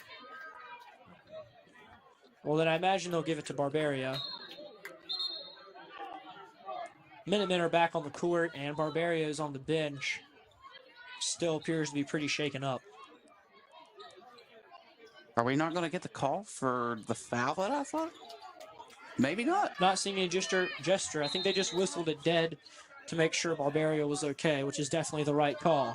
Full court press still for the Birds, and Kipper's pass gets tipped. Bennett tries to recover it, but he goes out of bounds. Back to the Minutemen. Good call there by the Stripes. At least he gave the hustle. Give him A+ for the hustle there, but just couldn't keep his feet in bounds.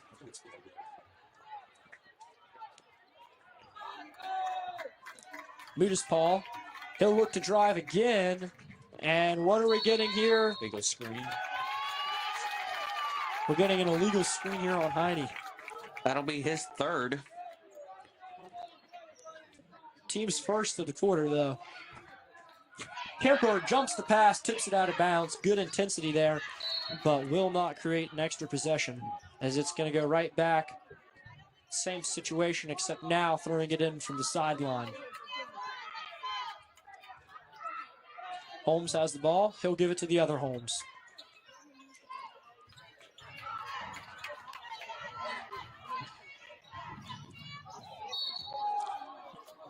That's probably Heine's 4th, and it is. Losing Heine to foul trouble is going to be pretty detrimental here down the road, especially he's been one of the key members of being able to get boards for the Minutemen.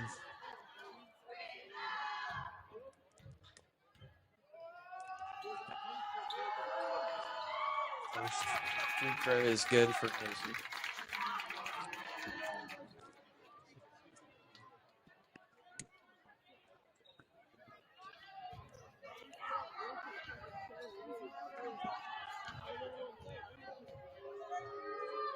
second is good as well, so that'll extend the lead to 16 for the Eagles.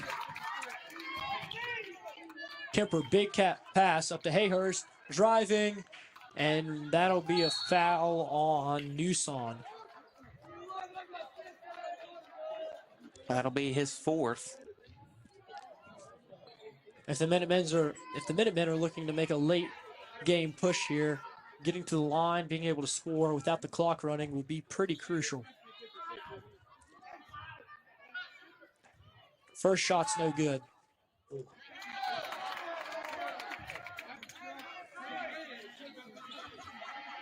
We need something similar to Kemper's bajillion trips to the line last quarter.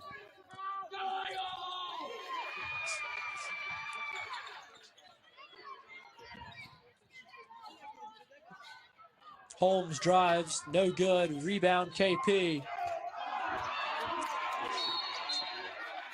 Should be possession Minutemen. And will not be jump ball. They're going to call that a foul. So it's Piscasio going to the line here, down by 15. Minutemen are in bonus. This is getting confusing. Minutemen have to start shooting better than 50% on line. That's no good.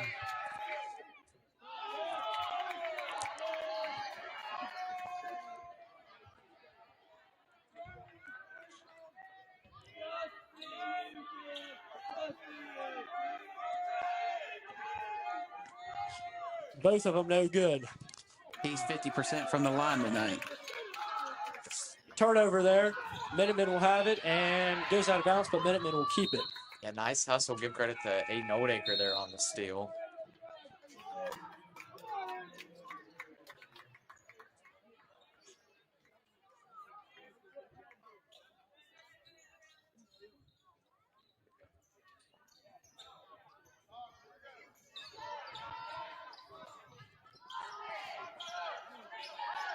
Kemper looking to set something up. Instead, it'll be stripped away by Dickerson. He'll take it to the basket and one.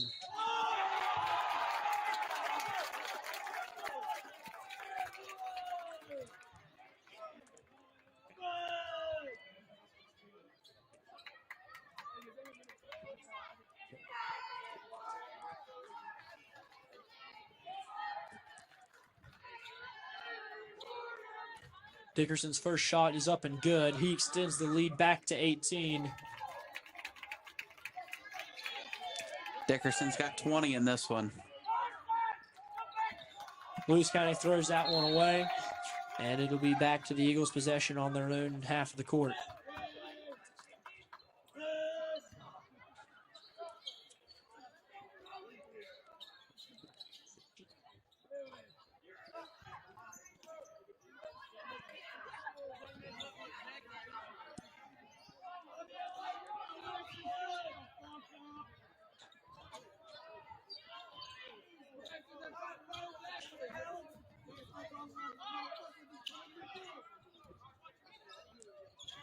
Barbario looking for something to do with it. He'll end up giving it to Holmes, who's trying to drive to the basket. And they're going to get Hayhurst on that one, I believe. They will. That's his first personal. It'll be team foul number 4. Holmes will shoot 2. A chance to make this one a 20-point game with under 5 to go. His second trip to the line tonight. There's been a ton of free throw shots tonight from both sides.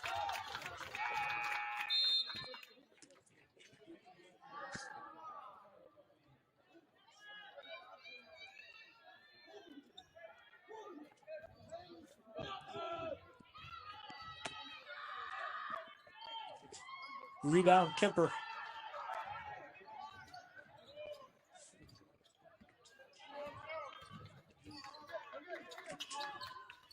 And they'll hit Hayhurst rather on the over and back.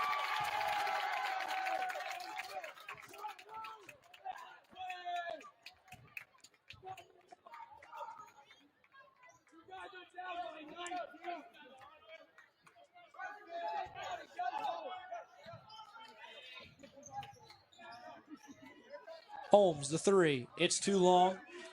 Rebound, Hayhurst.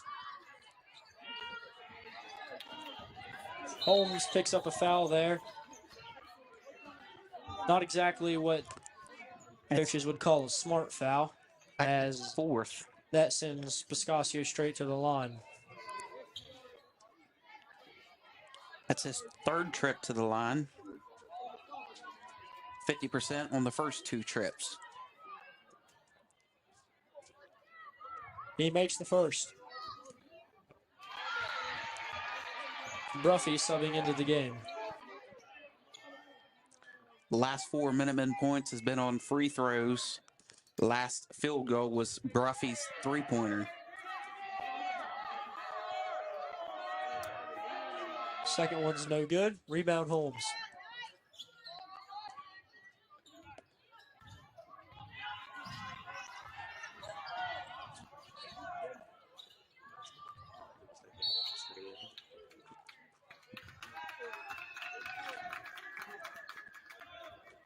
It'll be on Piscasio, his fourth. Expect to probably see maybe Robert Furr come into this one. He's got one personal.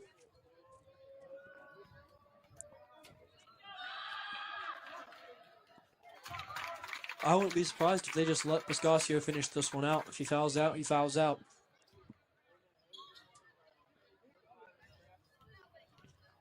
And that shot makes it back to a 20-point lead. Bruffy, the three. Just a hair off.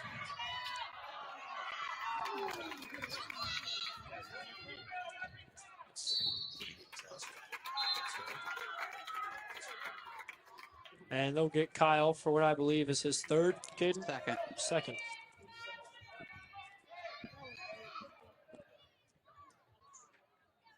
I know he's had two in this half. I thought he had one before. Holmes' second trip back to the line this quarter. First one goes around the rim, but not in.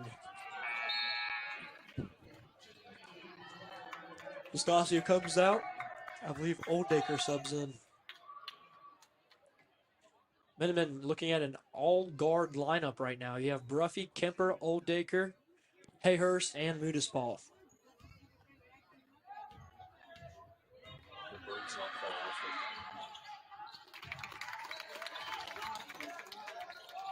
Good save by Mudaspal, but it'll end up in the hands of Bennett.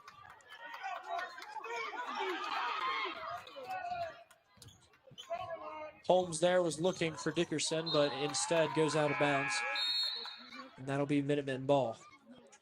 Josiah Heine checking in for the Minutemen.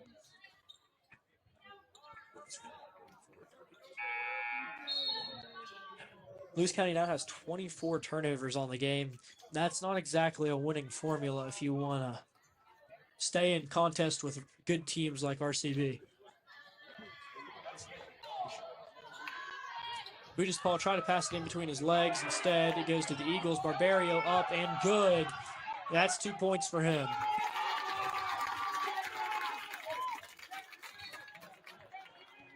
And they're going to hit Hayhurst there for a travel. That'll be another possession for the Eagles.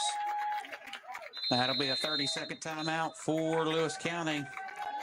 That'll give them two left here in the final 3 minutes of this one. Zane, do you have any thoughts, Brody? Well, I mean, RCB's been a young developing team for as long as I've been in the high school, and it's kind of showing now, you know. They didn't have any seniors last year, so that works in their favor, and they've been a pretty young team for as long as I know, and now that they're most of their better players are upperclassmen, it's really showing how great of a team they can be. Zane, you have it in front of you. How many seniors does RCB have? All right, I'll say the names. You count the names I say. Doosan, Bennett, Holmes, Dickerson, Williams, Barbario, Boyce, Floyd, Hendricks. 9. That's 9 juniors last year. Half the roster, pretty much.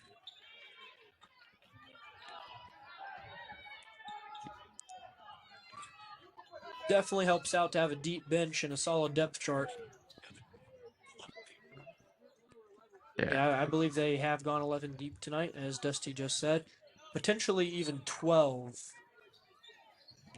Ruffy will pick up his first. That'll send him the Eagles to the line. Yeah, I think it's 12. They have their 2 5-man rotations plus Stevens plus Hendricks. So I think they've went 12 deep on the bench tonight, which is everybody on the bench.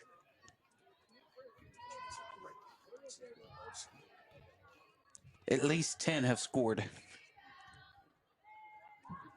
Barberio there knocks down his first foul shot.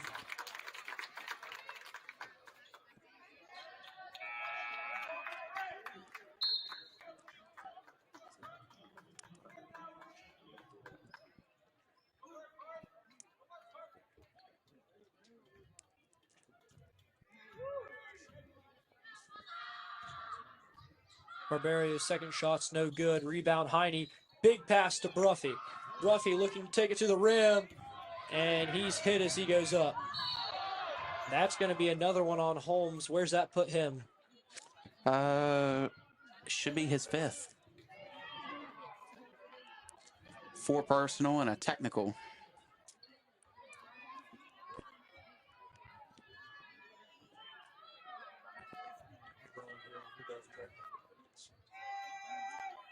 I think we're getting it.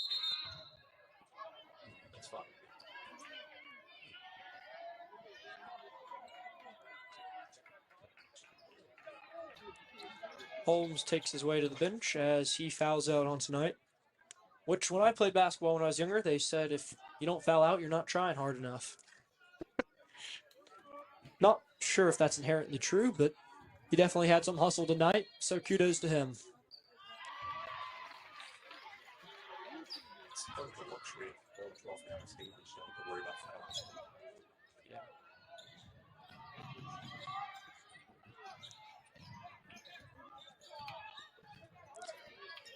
Dickerson there being guarded by Paul, but Paul picks up another foul for himself. That'll make 4 for him. Foul trouble for Paul, but this late in the game shouldn't be too big of a factor.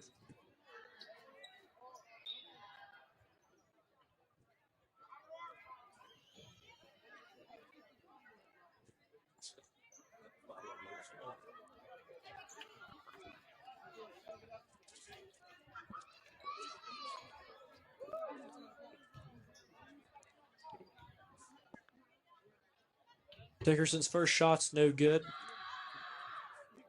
It'll fall short of the rim.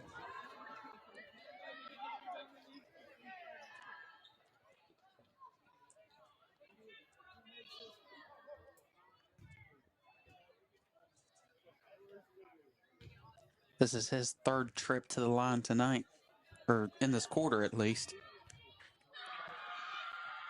I should say.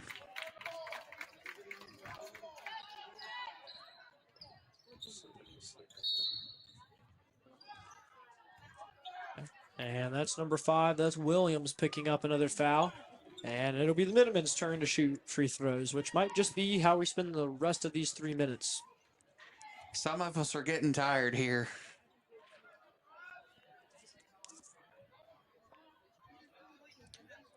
Minutemen are down by 24 with 2 minutes and 57 seconds left in the game.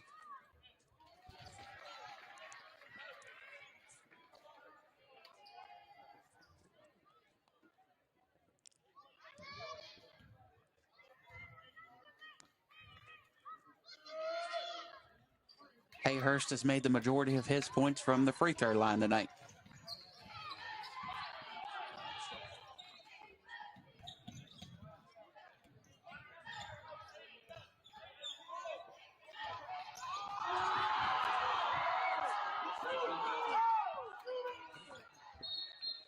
Oldacre will pick up a foul. That'll be his 4th.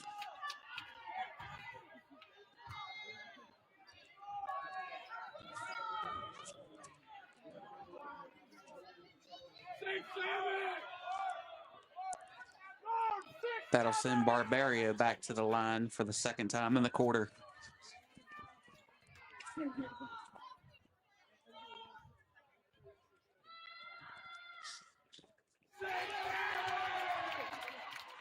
And the crowd erupted there a little bit because of your modern day memes and the fact that this place is loaded with high school age students. He'll knock down the second two, and it's now 44-68 with 2:39 left to go.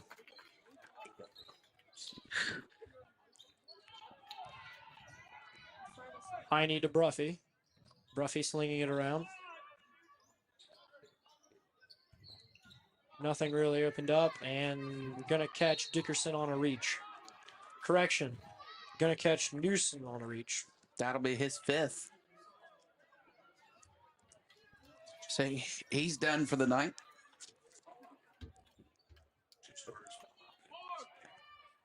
He had 12.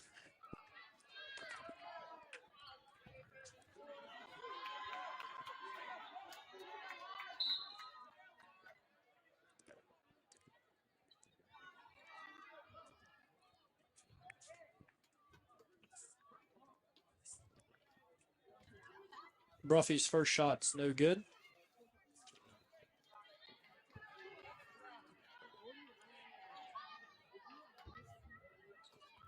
But he'll knock down the second.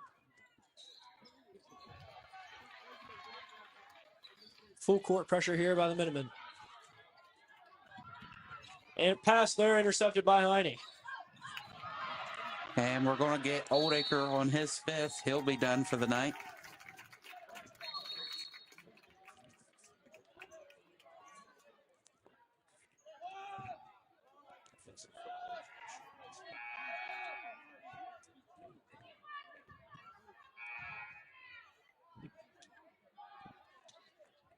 Oldacre going to the bench as he fouls out, and it's Pascasio coming in for him. Who also has 4 fouls, if I'm not mistaken. You're correct.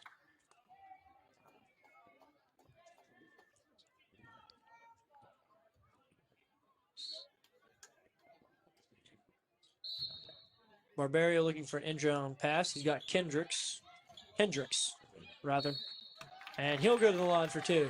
That's Heine's fifth.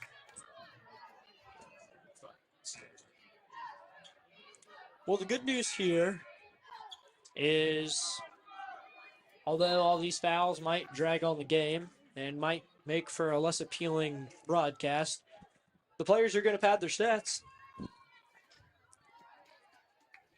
Hendricks' first shot's good.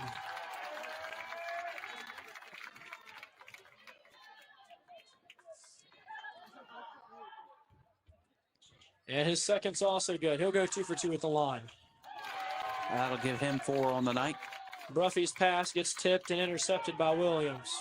And Bruffy comes back to try to get it, and they'll get a jump ball. Possession arrow goes to the Minutemen.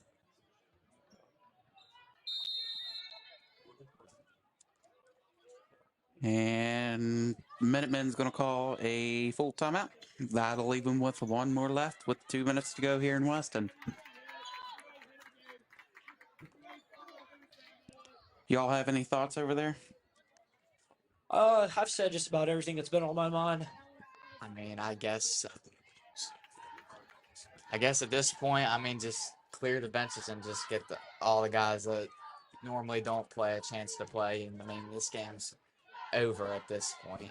It's a pretty large margin of a lead that RCB. Cody Skinner, are you claiming that we cannot score 25 points in 2 minutes and 11 seconds? Yes, I am. I'm claiming it. Fair enough.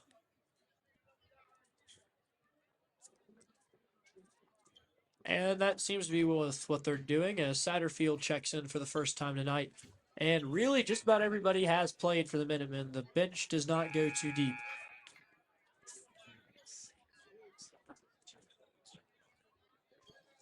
Yep. That's everybody on the roster.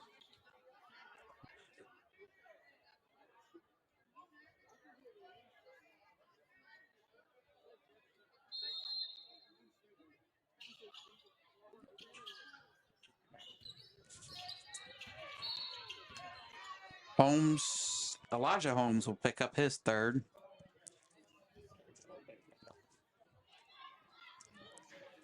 Grady, can you cue up the Jeopardy theme song? Dan, do we have that?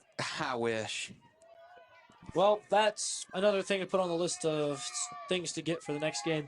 I would also like, I don't know if we even can do this, but I'd also like to get an animation for runs, like NATO run, 10 run. It's possible, but it would be rough. It'd be rough on old Grady over here. Grady can do it. I've never seen anything Grady can't do. He'll be all right. He'll learn it. He's our freshman future all-star right there. And that's Williams taking it to the bucket there for the Birds.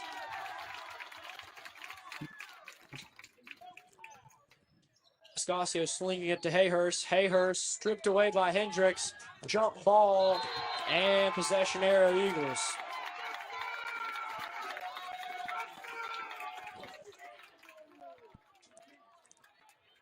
Also worth noting, Robert Kennedy, a longtime ROBMS middle school basketball coach here. A lot of familiar faces in the crowd tonight. At one point tonight, I saw Corey Burkett, also known as Coach B. Oh, there he is. He switched sides on us. You got Coach Powers sitting to our right in the crowd tonight as well.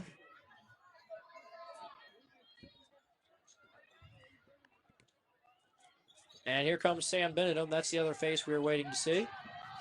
Kicking it to Branson, hitting him in the face with the ball, actually. And they're going to say Branson went out of bounds, but are they going to say that Hendricks forced him? They are going to say that Hendricks forced him. Branson goes to the line for two. Correction, Satterfield. Same person, but wrong name.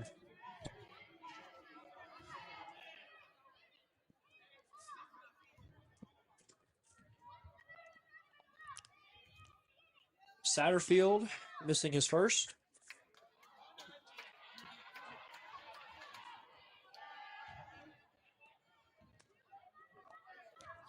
And he'll knock down the second.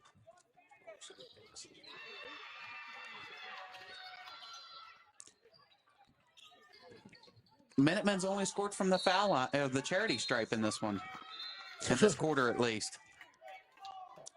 And that'll be Biscasio's fifth.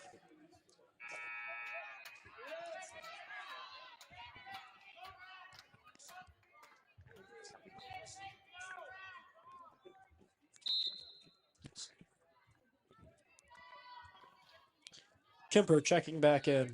Biscasio goes to the bench. He had 7 on the night.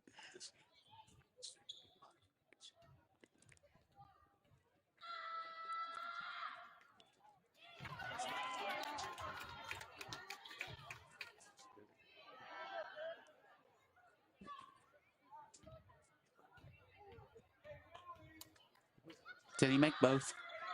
Indeed.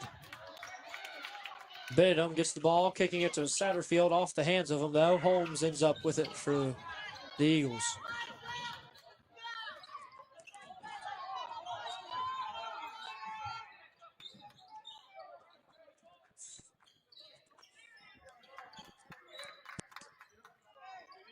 Barbario looking for somewhere to go with the ball. He'll kick it to Hendricks and gets it to roll in. Had the magic touch on that one. It sat on the rim and thought about it, but he persuaded it. That'll give him 6 on the night. Bruffy to Satterfield. Furr, he'll take a 3. Too short off the rim, and that's a rebound for Dickerson as he heaves it forwards to Williams. And they try to go north to south, but it's too strong off the glass. Satterfield tries to get it to Kemper, but instead it'll bounce right off his hands and go for what would have been a easy layup, but I believe that's going to be a calf cramp for Barbario. And they're stopping the game. Stopping the game.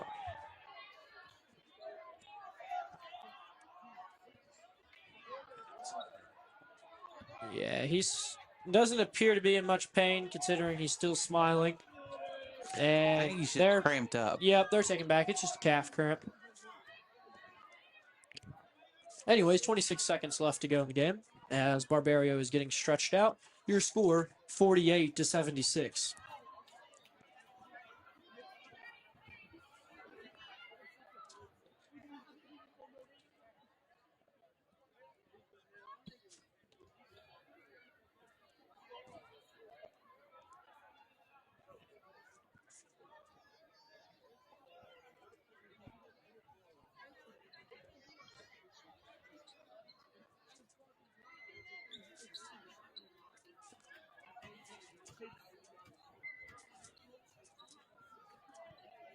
Barbario will walk back to the bench, and we will resume play here in a second.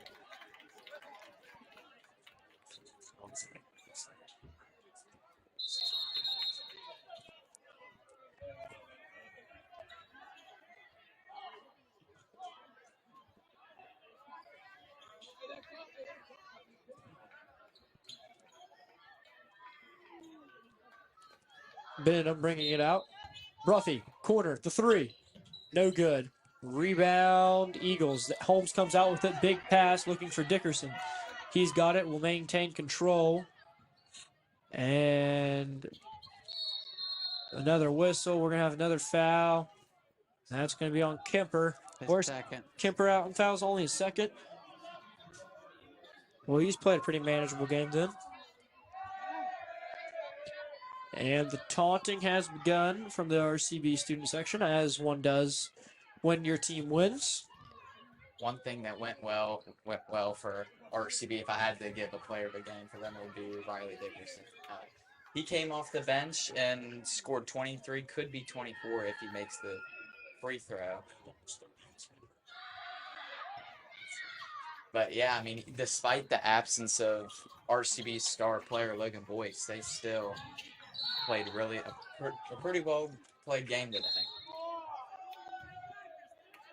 Williams will pick up a foul. That's his fourth. Can we just dribble the ball out at this point? Well, Caden, if we dribble the ball out, then RCB won't have 5 players over 20 points. Which is obviously exaggerating, because if they had 5 players over 20 points, they'd be 100 points. But it's been a long night, ladies and gentlemen. It's 9:20. It's basically my bedtime. Holmes has it now. Will they show some mercy, or will they light it up? No. Williams fires. Corner 3. No good. Rebound Satterfield. 3 seconds left, and we're going to get fouled again, and Kemper will go back to the free throw line. Not sure why we're still fouling, but either way, Petrie picks up his 4th. Yep. Look at my memorization right there. 2.1 left to go. Kemper goes to the line. Student section still has a surprising amount of students in it. And they're standing.